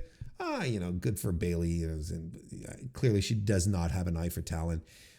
When I think about, okay, I might be done in a couple of years, or, who knows? I know that it's going to be in good hands. So that makes me really happy. Where like before, John Cena always says he couldn't leave because who was going to do what he does? Who's going to take his place? Who's going to be the one to freaking put asses in seats? Who's going to be the one that the kids want to see, that the kids idolize to the level that he does? Cody's doing that. And I'm not saying I'm John Cena, of course, but that's the same kind of mindset. As long as it's in good hands, the goal was to just leave it in a better place than you found it. And then we wrap up last night's Raw. There's a clip that's been around. I kind of want to pull that up. I'm gonna have to find it. I hear it. Okay, there it is. This is the clip. We got it right here. We're gonna have to see, modern day greaser Chris Van Vliet, though, if you're okay with that. if you're all right with that, let's give this a listen. And how do you not take that personally? Like you're being told you're going to win the Royal. Yeah, he's setting up he's asking her, well, how does it feel to have been pulled from WrestleMania, essentially? Rumble. Then you win the Royal Rumble, you do the point and everything. Yeah. And then it's like, well, what now? Yeah, I know. It's oof. By the time this comes out, there's going to be even Wow. Wait, what does that mean? It's hard. It's like sometimes I think it's my that's what keeps me here. So clearly, like, he's been referencing the past, right? With the point and everything. And then she gets pulled from WrestleMania. And she's like, yeah, this was obviously filmed before WrestleMania on Sunday, but after she knew she was not going to be there. And she couldn't talk about it. And you can tell it's making her upset, right? I know. It's oof. By the time this comes out, there's going to be even she catches herself. She's going, by the time this comes out, we're going to and then Van Vliet goes, wait, what does that mean? Yeah. You're like, what are you talking about? But now it's clear. It's hard. It's like sometimes I think it's my that's what keeps me here, is because I don't go freaking kick the door down and be like, I'm not doing that. Why would I do that? I'm fucking Bayley. Like, why would I do that? And how do you not? She's a good soldier. She's a good soldier. The good soldiers don't get the time, right? Be something else we're going to talk about. But wasn't that interesting? Isn't that just like she's upset, and she should be. You know what this tells me? Again, we're tinfoiling here. It's the tinfoil episode of the MrWarrenHayes show. This tells me Becky Lynch did that, busted down the door and went up to Paul and said, Paul, I'm ready to come back. Put me on WrestleMania. Paul's like, But since the inmates seem to be running the asylum in WWE these days, Paul's like, okay, Becky, I'll put you on and we'll pull Bayley. I think this is kind of what she might be referencing here. When she talks about, I don't go around busting doors down, doing that. And that's what keeps me here instead of here. Because she's a good soldier. She plays her role. Oh, that's what happens. You don't get congratulated. You get walked over. You get stepped on. I mean, seriously, right? This reaction here, it says it all. I know. It's oof. By the time this comes out, there's going to be even Wait, what does that mean? Like even Van Vliet's like, the fuck are you talking about? Wait a second. What's going on here? I'm convinced now that this happened. I'm 100% convinced. Yeah, that Becky Lynch ran in and said, yeah, you can't keep me off WrestleMania. That doesn't work for me, sister. I mean, it sure looks that way. We're absolutely speculating, right? I don't know what goes on in WWE locker rooms. I couldn't tell you. But it's not it's definitely not the harmonious, lovey-dovey, everyone sticks up for each other environment that people think it is. It's a fucking pro wrestling locker room. And people are hanging on to their spots. Bayley has 18 months or so left on her contract. There's a lot of things that can change in 18 months, right? There's a lot of things that could happen in 18 months. Yesterday we're speculating on how Bayley, she might leave, and go. You can make a case for Tony Khan throwing money at her to bring her in, and how that would make sense, and how Mercedes is probably gonna push hard for her to come in and will be there to protect her and get her a job, and then Mercedes gets to wrestle with her best friend in the business again, and it's something I think that fans would like to see. It's something, it's one of these individual wrestlers where I'm like, yeah, AEW should, if she ever becomes available, AEW should absolutely make a play for Bayley. Bring her in. I think that, and to keep Mercedes happy, so Mercedes probably be a little more inclined to stick around. There's a lot of advantages. I think personally, as much as I like Bayley, I think she's washed. I don't think she can go as hard as she used to. But I still see value in having Bayley on a roster. And she herself, in the bit of the article that we read, says, well, I still have value I have value for a roster, even if I'm not performing out there every week, like Natalya, like Tamina. I bring value backstage with experience, with knowledge, That interview, and, this comment here, but the interview bit that we read is absolutely it absolutely sounds like someone who's preparing their exit, who is coming to grips with their role in the company, is like, well, when someone starts saying, I've done everything I had to do, and then she is quoted saying that.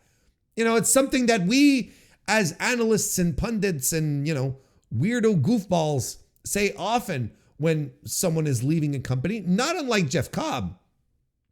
That's exactly what I said about Jeff Cobb. Ceiling is hit. He's done pretty much everything. Let him go explore other things. It's fine. Good for Jeff Cobb. I said that weeks ago when the rumors of his departure were first bubbling up to the surface, before Jeff Cobb tried to pretend that the internet got it wrong, but ultimately the internet got it right. I mean, good for her. Good for her if this is something she'd like to do and she'd like to go explore. And, this is someone who worked the indies before hitting WWE and hasn't worked an indie show in years, but, she's not someone like Baron Corbin, who has exclusively worked WWE for the entirety of his career, or Braun Strowman. And then Braun Strowman ends up having to go on the indies and doesn't know what the fuck is going on, kind of thing, right? Doesn't understand, doesn't adapt. This is going to be a very interesting story to follow. And it was already very interesting. And I think this interview just made it a lot more interesting. And that reaction that she had in this interview with Van Vliet going, what are you talking about? What is this? What does that even mean? She catches herself on the verge of saying something. And, it kind of reminded me of, I don't know if you all recall this, years ago when Bayley was doing media, She was interviewed by, can't remember who, but like on a network or a major, a major news show. And they were having a sit down interview, and Bayley starts talking about how, the road life is hard. We have to, you have to drive to every town, and you have to pay for your accommodations on. And the interviewer goes, "Hey, wait, you guys have to pay for your transportation and your accommodation?" And Bayley says, "Yeah." And the interviewer says, "That's weird." And you saw Bayley have a moment of realization where she's like, "Yeah, okay, so are we the suckers here?" Like, does that, in other forms of entertainment, does that mean people have their transportation and accommodations paid for? And I don't know if you remember that interview. Very interesting. Anyway, it will definitely be a story to keep an eye on. This Bayley contract situation. I'm very fascinated with it right now. I'm a Bayley guy at heart, and even if I recognize that she's not who she used to be in the ring, I kind of want to see her have some good stuff happen to her, kind of thing.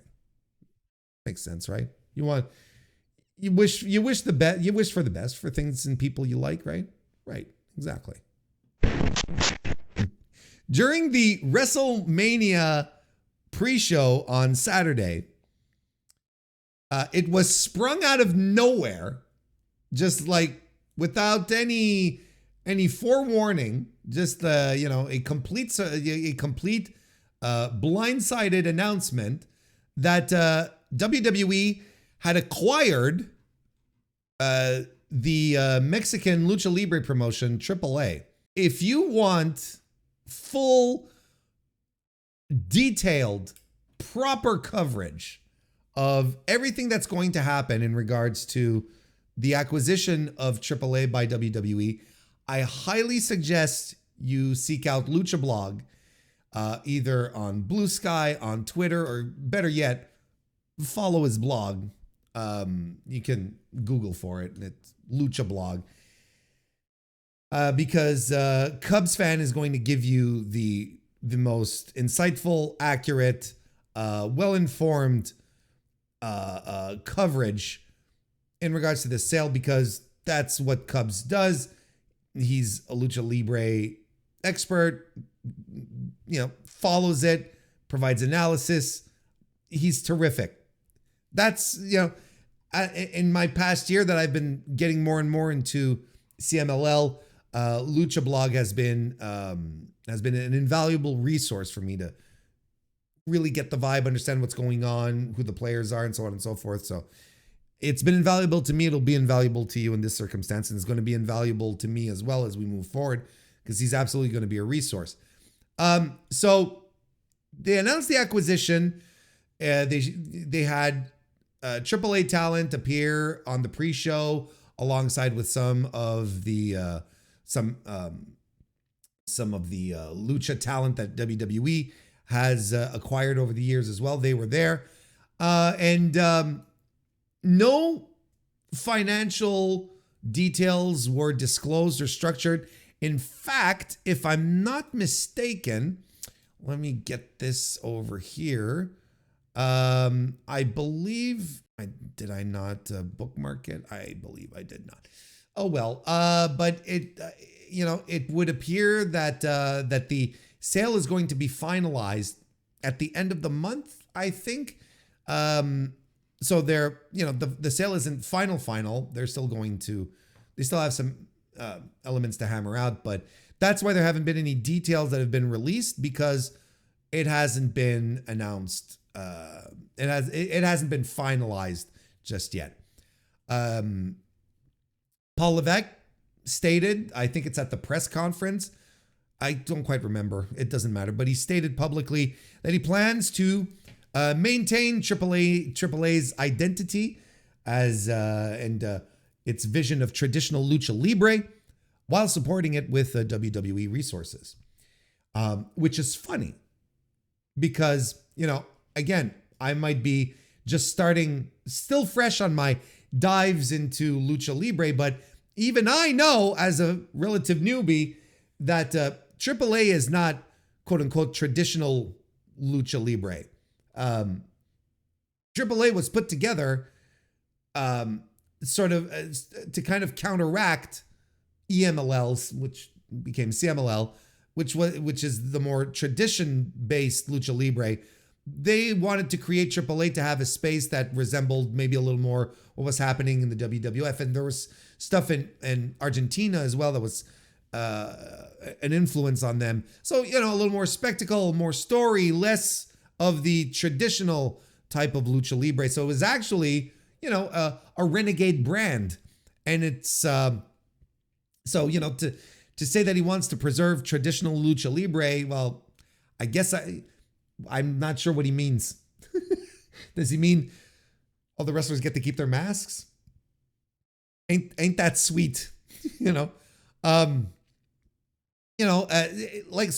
Everything is still pretty much in the air. The AAA hasn't released its own statement, I don't think. Oh, well, no, they did release the statement saying, no, that's it. They released a statement today saying that, that's fine, my brain's still working. They released a statement today saying that the sale was not quite finalized. And everything seems to be pretty much in a holding pattern so far, right? So as Cubs reported on his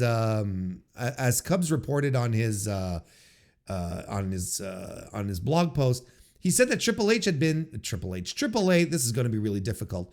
AAA had been seeking buyers for years and looking to offhand itself since the late 2010s.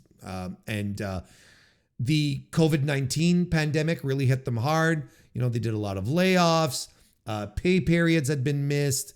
There's ventures that they tried. They did this thing called dinner and Lucha Libre, like dinner and a show, to try and get people invested into going back, people get them back out and come see a wrestling show with a nice dinner. That ended up being a bit of a failure. They downsized the roster, so on and so forth. They were basically looking either for a seller or a financial partner.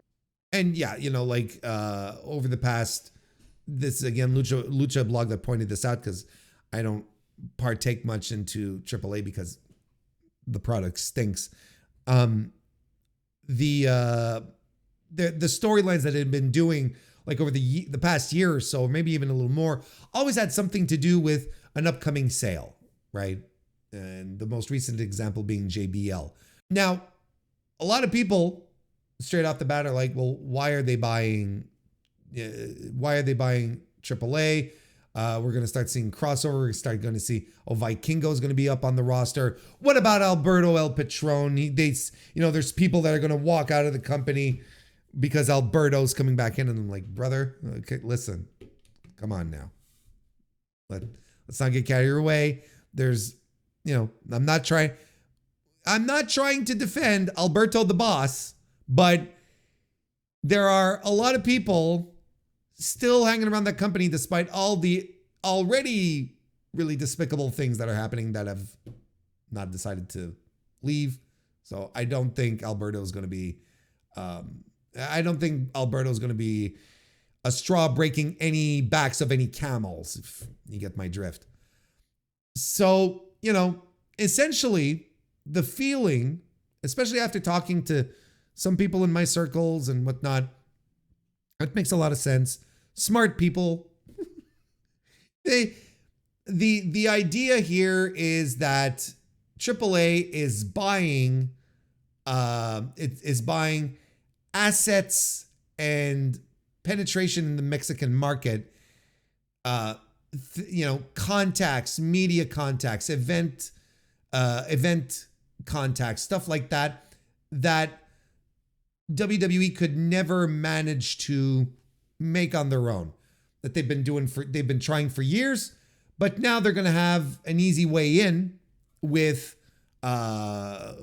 having access to, all these business relationships that AAA created, right? The AAA brand recognition in Mexico as well. They're going to be buying IPs. Masks are usually the property, the property of the promotion. So, we won't have to worry about Phoenix and Penta anymore, and so on and so forth. They've got TV deals. The TV deals are a little weird, but they do have, they are broadcast on Max in Mexico, Canal Space, the Space Channel. So they will have those contacts, sponsors. Video library. Although I'm pretty sure the video library isn't as significant for WWE now as it once was, but nonetheless, like, these are the things that they're picking up. These are the things that they're buying. They're buying business relationships, contacts, IPs. That's ultimately what they're going for. Because people say, oh, they're picking up a lot of these new wrestlers and all this new talent, but you'd be surprised that there's very few wrestlers that work AAA with a contract. A lot of them it's handshake deals, it's temporary deals, but like proper contracts, like I mentioned earlier, Vikingo has a contract. I would assume that Alberto the Boss has a contract. There's not a lot of people who have contracts in AAA. So all of these agreements can be easily flushed away, right? So, we don't know exactly what they're going to do or what their plans are specifically, but rest assured, WWE is getting a strong foothold in the Mexican market. It's giving them the potential to compete with CMLL. Because look, there's essentially, and Cubs broke this down into he sees three paths on how this can go down. This new acquisition, with AAA, with its new owner, WWE, there's three paths in his vision that can, in which this can go down. And they all make sense to me. The first path, the optimistic one, is a benign WWE, a friendly WWE integration, right? That is strategic and respectful, right? So the idea being that WWE owns AAA but doesn't drastically change it. They treat AAA as a feeder system or as, an incubator for modern lucha libre. Kind of like the original vision of AAA, and while gently, shaping it while keeping AAA. I swear this is going to be really dumb. While keeping AAA's identity pretty close to what it is right now. So it continues to evolve naturally. WWE uses AAA to attract and develop Latin American talent, or talent from Mexico. Wrestlers like Aramis and Commander, could be brought in, trained WWE style, and, they go to NXT, all that kind of stuff, right? CMLL continues being the home of traditional lucha libre, and both promotions coexist. And, there's a talent drain that happens and from WWE, because don't forget, WWE has all the money to throw at all the talent that they want. So, they can drain some talent from CMLL, but nothing too disastrous, right? And AAA operates around profit neutral, more like a strategic talent development arm more than a moneymaker, if you want. And wrestler pay improves. So that, that's the respectful partner path. That's the one path you can go down.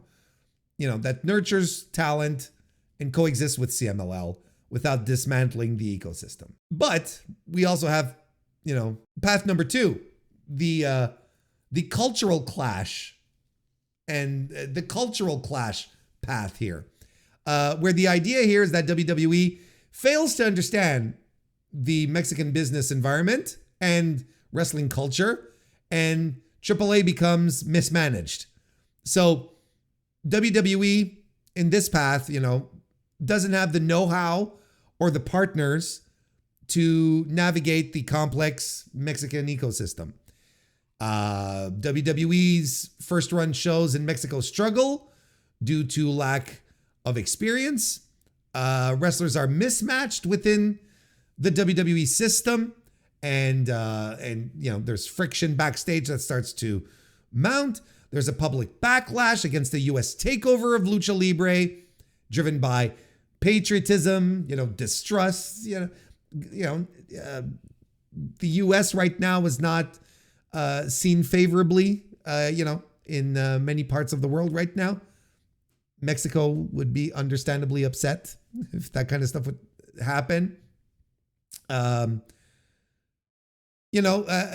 people would compare this, let's say this path here to UFC's handling of Pride in Japan, where they had these huge plans, but didn't have the cultural literacy to understand how to pull it off.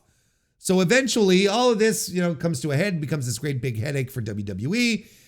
They give up on AAA. They hit the bricks. All that's left of this video library. CMLL becomes the only promotion in town, and the scene in Mexico suffers, and there you go. So that's another path there. So it's like the idea that how we often hear that WWE is a global brand, that it, everyone watches it. Well, the idea here is WWE going in very, very arrogantly, thinking everyone understands and feels the product the same way they do. But,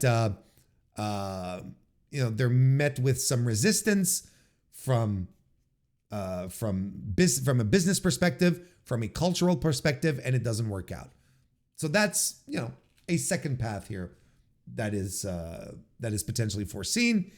And the third path that Cubs talks about is the WWE domination, where they overwrite everything.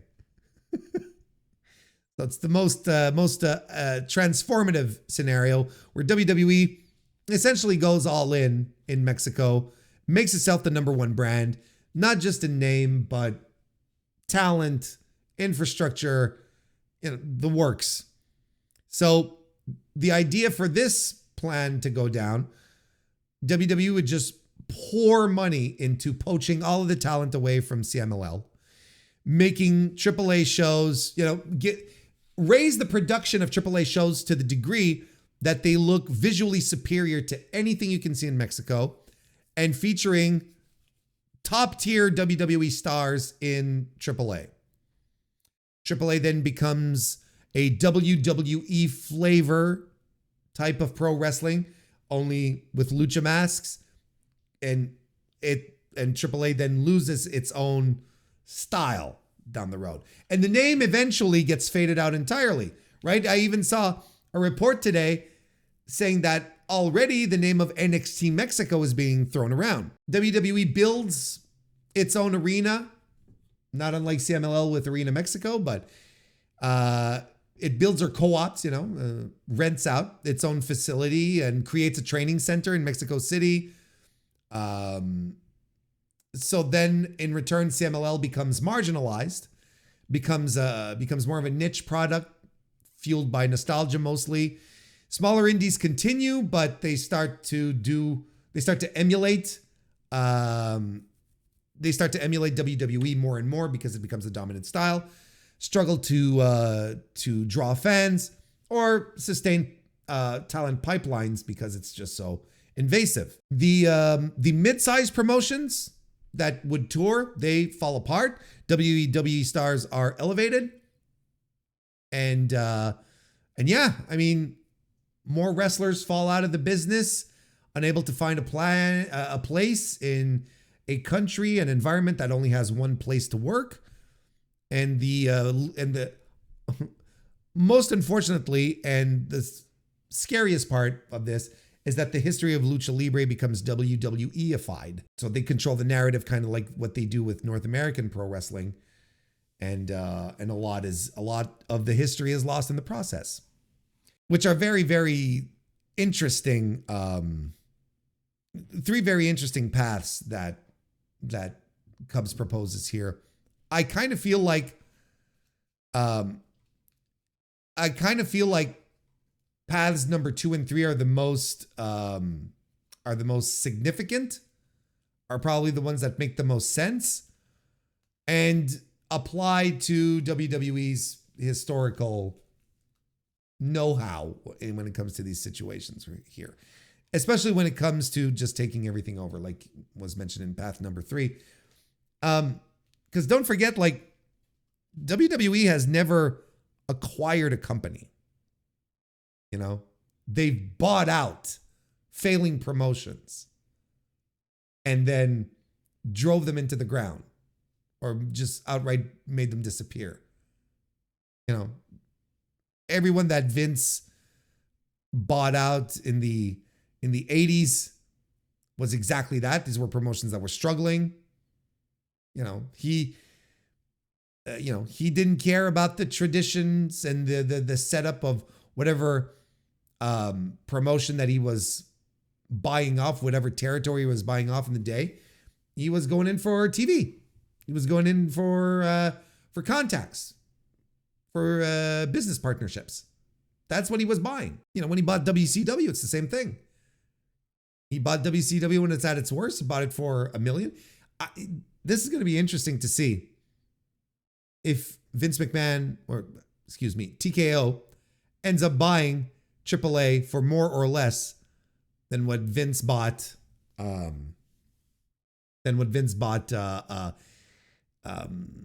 WCW for. That'll be interesting to find out. I mean, it's going to be public at some point. We're going to find this out at some point. You know, but yeah, back to the point that, you know, WCW was a corpse at that point. Same thing with ECW when WWE bought it out. So, you know, it's like WWE doesn't acquire companies. It buys out dying promotions. It doesn't acquire them and then transforms them and makes them their own. You know? Yeah, you know, like the idea is that so many people are like, oh, it doesn't matter, it's AAA, because it doesn't matter, AAA. It all sucks. It's all terrible. It's all awful. It's a bad promotion. Who cares? Well, these are the inroads that WWE has been trying to make in Mexico for years. And they finally have a foothold.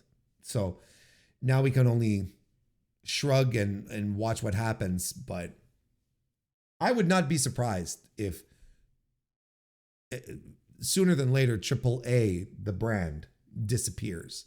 I wouldn't be surprised at all, at the very least. Because, you know, one thing that I don't think maybe a lot of people realize is that outside of their Triple Mania shows, which are really the only places that they do like tapings and actual like broadcasts of wrestling shows, AAA's business is mostly doing custom shows or paid for shows, sold out shows, you know, where a promoter basically buys the rights to put on a AAA show, and then the promoter essentially takes on most of the risk at the gate. So they keep a substantial amount of the money, and AAA has a flat fee where regardless of how big the gate is, they will be paid this amount that they can put directly into their pocket. I don't know. I forget what Cubs calls it. It's but it's like a paid for show. So a promoter calls up AAA and says, well, I'd like to put on a show. I'd like to use your license, your talent, your infrastructure. And then AAA says, sure, and sends him an invoice. It's like, this is what's going to cost you. And the guy sends him the invoice. And that's essentially how it goes, right? A paid show, paid for show, paid show. And, you know, the promoters, they can make demands. They can ask for certain wrestlers and so on and so forth. And all that is negotiated in the final price. But that's how AAA has been making its money. Outside of the Triple Mania shows, you know, there's a lot of doubt as to whether or not AAA is truly profitable. You know, if it weren't running this operation where promoters pay them licensing fees to put on AAA shows, probably would have been out of business sooner than later, essentially. You know, there's even a question that's like, well, will WWE appreciate that? Will they want to continue that type of business relationship? Do you think that, let this think for a second here. No, it's not Spot Show either. It doesn't matter. Like, it's not Spot Show either. But thank you, Fred, for helping me out. But that's not it. But like, think about it for a second. Will WWE be accepting of AAA licensing out its name to other like local promoters to run shows? Well, no.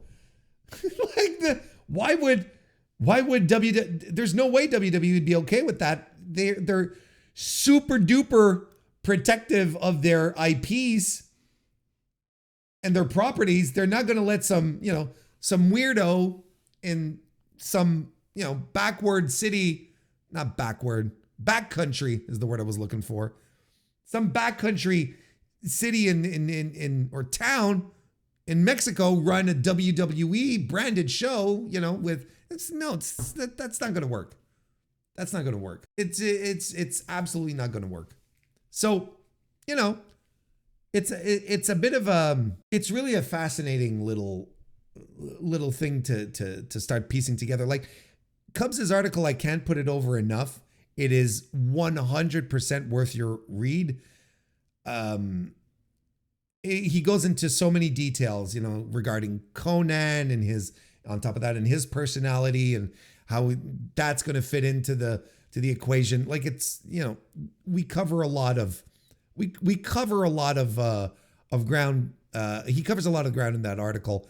Where I myself, I'm basically like going through my own thoughts, things that Cubs has covered, but it is a huge announcement. It's huge news, and it has the potential. I'm not saying it will, or it absolutely will be, but it has the potential to be a significant change in the landscape of Mexican lucha libre. We'll have to see how that goes down, but this is only the beginning, and I think the shock is worn off a little bit, and now it's like, okay, now we have to start thinking about this reasonably. We'll just have to see how it goes. Friends, strap in. We have ourselves a little story. If you're watching this live, yes, but if you've got the benefit of video, you see my usual docket here, with all the dates and where I plan everything, and I organize all the stuff that I want to talk about.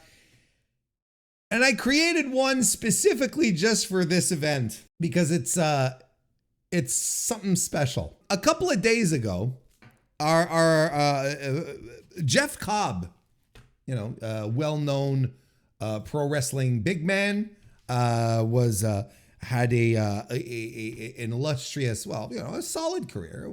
Illustrious maybe going a little overboard, but a very, very good, solid career in New Japan for 7, 8, 9 years or so. It was announced not that long ago, I think it was last week, that he was leaving the company. We talked about this on stream. A lot of people are expecting him to head to the WWE. That's a whole other issue in and about itself. But he couldn't finish up his dates. However, he did have one more date left on his calendar, and that was April 19, 2025, where it ended up that he was going to wrestle Hiroshi Tanahashi as part of Tanahashi's going away party this year.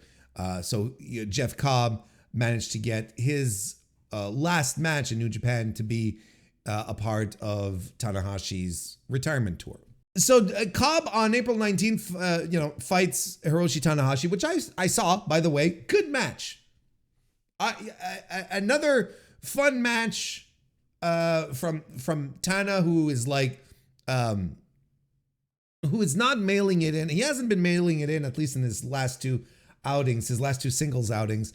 His match against Takeshi at Windy City Riot was surprisingly very good and a lot of effort in there. And Tana had to put a lot of emotion and vibe into this one. I had a big laugh when Cobb did his standing moonsault and Tanahashi rolled out of the way. So Tanahashi gets back up and tries to do a standing moonsault, and he sort of, he basically just like flops into the air. It was just hilarious. It was a really cool spot, and it was a fun match. And at the end of the match, Jeff Cobb then gets in the ring, and he was very emotional here. He was emotional from the moment he came out backstage. On top of this, it wasn't Cork and Hall, so it's the smart crowd, it's the wrestling, it's the New Japan fans, so they're chanting his name, and his eyes are red from choking back tears, and a nice little moment where I'm like, oh, this is very sentimental. I get it. So they have everyone get in the ring after he does a little post-match promo, and they have everyone get in the ring. When I mean everyone, the members of the United Empire. And this is the photo that he shared right here. For those of you with the benefit of video, you can see it here. It is a photo that includes the Great Okan, Templario, Jacob Jochen Jigger. I can never remember his name. Jacob Austin, Texas. Jacob Austin something. Jacob Austin, whatever. Francesco Akira and Callum Newman. And they all, throw up the crowns, and, it's the last time that everyone is together. He cuts a promo and everything's fine. There's no mention of TJP. And you may be wondering why TJP is not on the photo. Well, that's a very good question. That's because TJP is no longer with New Japan Pro Wrestling. He is freelancing. He'll probably do some dates here and there, but he hasn't been called back to the Fed. He's freelancing. He's bouncing around and doing things, and there you go. So Cobb tweets this out. I'll read the tweet for the full context. When at Will Ospreay left, everyone thought we were dead in the water. We meaning the United Empire.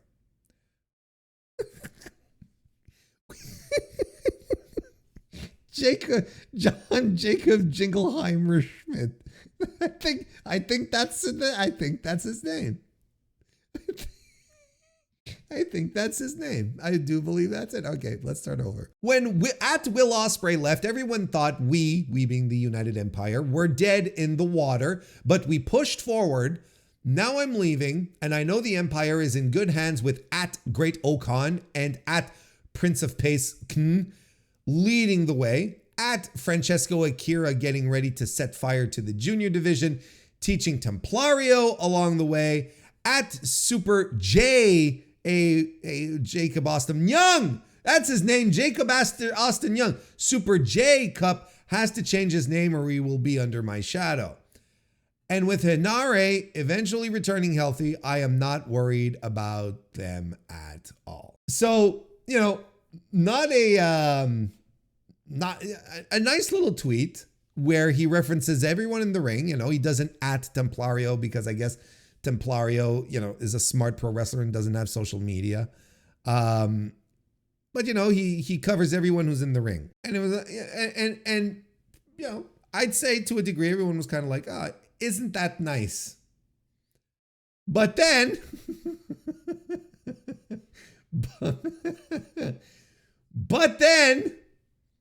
suddenly someone takes offense to this. Aria Perkins, who, former pro wrestler Aria, I can't remember her last name. Shit. But she's a former pro wrestler herself. Or does she still wrestle? I don't remember. Anyway. Mrs. Perkins tweets out. Now, these are tweets that she's deleted. Thankfully, throughout all my haunts, a lot of people had, shared these within the various discords and, group chats and whatnot that I'm in. So thankfully, I was able to we still have that historical trace. She tweets the following on this post, mind you. Do you realize the entire group is thrilled you're on your way out? You're a miserably human being. Nobody wants you there. There's a whole group chat talking shit on your big bitch ass, you fucking pussy cunt.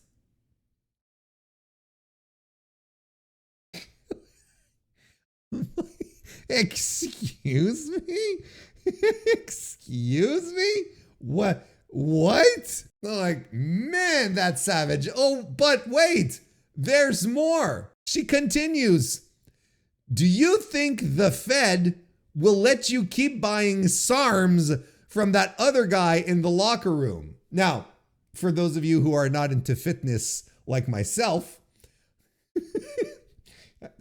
or aren't Googling it right now, SARMs is a human growth hormone. Apparently with multiple benefits as opposed to using your run-of-the-mill steroids. Especially, in regards to the atrophy of the testicles. Apparently this is one of the main advantages of SARMs. Basically saying, are you going to keep buying your growth hormones from the guy backstage? And like, Jesus Christ. I don't know if she thought she was revealing something to us. I'm like, oh my God, Jeff Cobb takes growth hormones. Oh dear me. What a shock. And it's still not done. She continues. Bruce Pritchard and Jeff, misspelled Pritchard, but we'll forgive her. Bear with me here. Bruce Pritchard and Jeff had a meeting, and dumb fuck Jeff forgot already meeting Bruce in MLW and hit him with a nice to meet you, and Bruce corrected him. So this then culminates finally with TJP actually saying something while his wife is torching every relationship that TJP has with people in the New Japan locker room. Jeff Cobb responds to something with a raffle face. I refuse to say ROFL. Raffle. That's what you do. You call it a raffle face. And I don't know exactly what he's responding to, but Aswang TJP or at Mega TJP says, are you ever happy? I think this is directly in response to the picture. Are you ever happy? The one-sided passive aggressiveness is odd, man, especially towards someone who unconditionally looked past it and supported you like a brother. So Jeff Cobb finally decided to respond to this after being called a pussy cunt. He finally responds to all of these tweets saying, so FYI, I posted for people who are on the group picture and when Henare returns. You have publicly and privately stated you are done with New Japan and freelance. So what would you like me to think? Since we're on the topic and your wife wants to air things that are already public knowledge and some that I have only seemed to mention to you, she has a very angry Twitter page where she is bashing me, but oh well, shrug emoji, crowns up, LOL. And then we have, finally, you have TJP responding to the Super J cast who were following this intently, shout out Joel and Damon. Damn, this United Empire Civil War storyline is getting spicy. Can't wait for the payoff. Kikuchi, you've done it again. Of course, this is all very tongue-in-cheek. But TJP answers this. It was only meant to be a storyline. It never was. A leader was assigned after 3 others turned it down, and then it was meant to be the end of it. One of the first 3 turned it down, decided to try and row the boat in a different direction for an entire year. You know, the J-Cast was obviously being sarcastic here. No one thought that Aria Perkins going online to insult Jeff Cobb and call him a fucking pussy cunt was part of a storyline in New Japan in regards to the leadership of the United Empire. This is very petty, but it's also very funny. My only regret is that it stopped. I'm pretty sure. I would assume at this point that someone from WWE sent a nice but firm email to Jeff Cobb saying, "Stop posting. We don't want you to post. You're not supposed to post." So yeah, that wrapped everything up pretty succinctly. There hasn't been any movement on that front. Yeah, that was something. You know, here's the thing though. You know, Cobb and his response, I don't think his response was all that convincing. Now, okay. You want some analysis? You want me to break down some internet drama for you? Okay, let's go. Next, I will be breaking down the drama between Ethan Klein and Hassan Piker. That's what we're doing next. So Cobb essentially, when he says in his tweet, so I posted about the people who are in the group picture, right? And for Hendry when he returns. I think that's fair. I like the essence of all of this, where he's like, look, I posted about Great O'Khan, Templario, Austin J. Cast Superstar, and Akira, I was going to say Akira Tawaza, someone kill me. Francesco Akira and Callum Newman and Hendry when he comes back, right? And I think it's a fair post. Like, I think that's what he wanted to do. Now, he didn't mention TJP, and as he says in his response, he says, you have publicly and privately stated you are done with New Japan and freelance. Freelance is what you want to do. So what do you want from me? You're not in the group anymore. You're not even with the company anymore. And I'm like, this is all fair. For Aria Perkins to get upset and drop this bomb, I mean, obviously, it obviously demonstrates that TJP has been harboring ill feelings towards his United Empire brother for a while now and has been airing those grievances to his wife, which is fair. You should be able to do that to your wife. And TJP's wife, sort of gets triggered because she's probably upset that Jeff Cobb is getting the big send-off. And, thank you for your time. Thank you, Jeff. Good luck on your future endeavors and all that. And TJP got jack shit.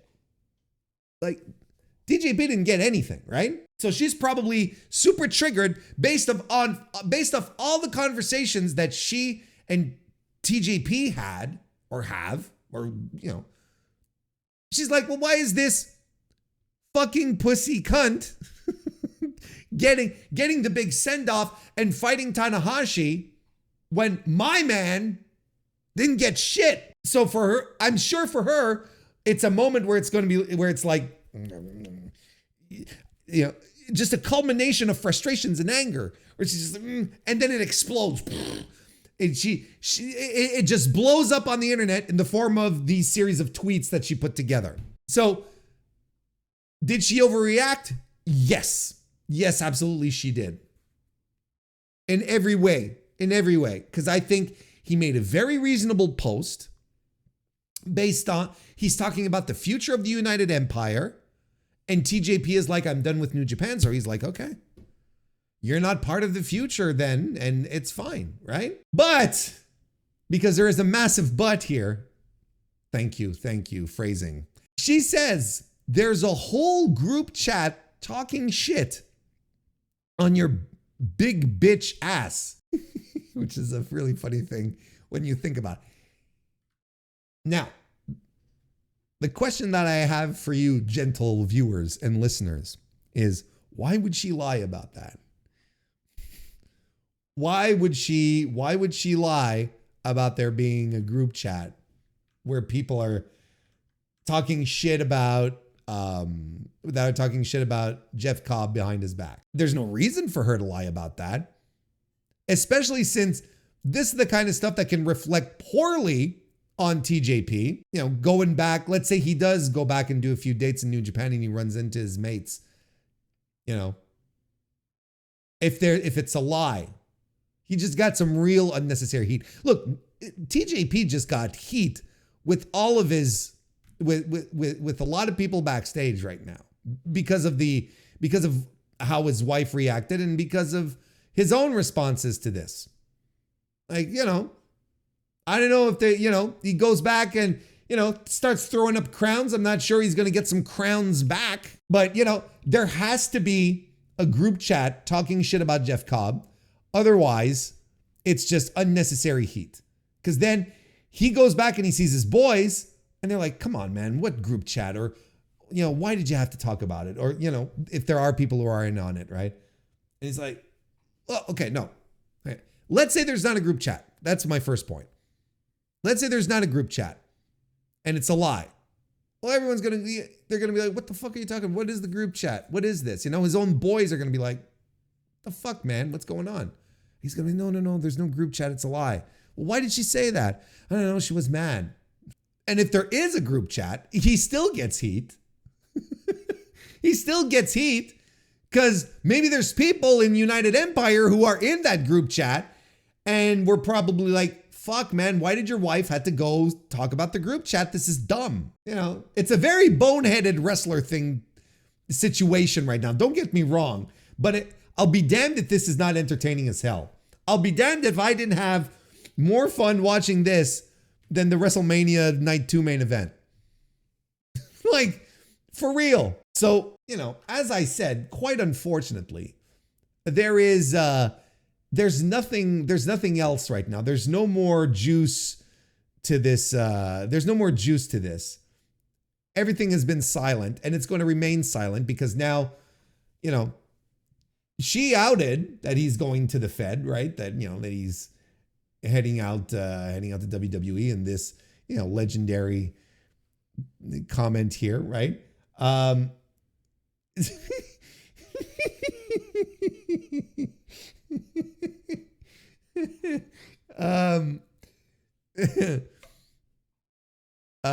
like someone in the chat said, it's like, he won't have to buy SARMs from someone in the locker room. WWE will buy it for him. So, it's like she outed the fact that he's going to the WWE. Like, it's all out there. She torched everything. Jeff Cobb is like, he was absolutely told, do not engage, abort, stop, don't do this. You are now with us. You shut up online and you post when we tell you to post. That's just as simple as that. And he probably shut everything up and it's fine. But I mean, we found out that he's going to the WWF throughout all of this, right? We found that out. Aria Perkins leaked the news. Scoopster Aria Perkins. She should be charging $6 for this type of information. Doesn't she know? She not a very good grift. Anyway, a messy situation. I don't think anyone ends up looking particularly good in here. You know, I think Jeff Cobb's response was kind of lame, despite the fact that he makes perfect sense. You know, I think Aria Perkins looks bad. I think it throws heat onto TJP. Yeah, it's a hell of a moment. It's a hell of a moment, you know. Sometimes it's important to have chats with your significant others and make sure that they don't make situations worse for you. Like, what I'm going to be very interested in now is just to see what is going, like, TJP was excuse me, TJP was, who was he challenging at Windy City Riot? It was the West Coast wrecking crew, the world-class wrecking crew, right? And was it? I don't remember. Was it Kevin Knight? It was one of those, right? I don't remember. It was one of those guys. Anyway, clearly setting up an angle for the Resurgence show. I'll be curious to see, basically, if TJP is on the next show. That's all I'm saying. Be very curious to see how this continues to shake out here, or who he fights. The life of a freelancer. Anyway, there you go. Hope you enjoyed that little bit of drama, which was infinitely funny. Hey, Colo the Lodger, nice to see you and welcome. TJ's wife really got out of hand. Tweet and deleted a kill yourself. She tweeted and deleted a KYS to Cobb? Really? Did she really do that? I completely missed that one. She did? Oh, she was fucking unhinged. Oh my God, I did not see the KYS. Woof. Woof, brother. And that about wraps it up for another edition of the Mr. Warren Hayes Show. Thank you all so very much for hopping in and giving it a listen all the way to the end here. May I disturb you for a like or a review or a rating if you haven't done so already? I would appreciate that a great deal. Otherwise, listen, I will be back on Thursday for the Dynamite review, which is a weekly thing that we do here. So I'll be back for that. I will also be returning for some YouTube stuff on stream back again on Thursday. Plus YouTube exclusive, the best matches, not just mine, but the objectively best matches of March 2025. That will be released later this week, or is available right now on YouTube for members of the Mr. Warren Hayes Show channel. So just an early access thing for people who support the show on YouTube. You can do that and have access to it directly. And if you're listening to this on your podcast app, go subscribe to the channel. That way you won't miss it. So there you go. That pretty much wraps it up for now. Thank you, everyone, sincerely, for listening, for hanging in there, and for always supporting what I do. Go watch some Randy Orton and get back to me, such as giving an RKO to Joe Hendry, for instance. And I'll see you next time.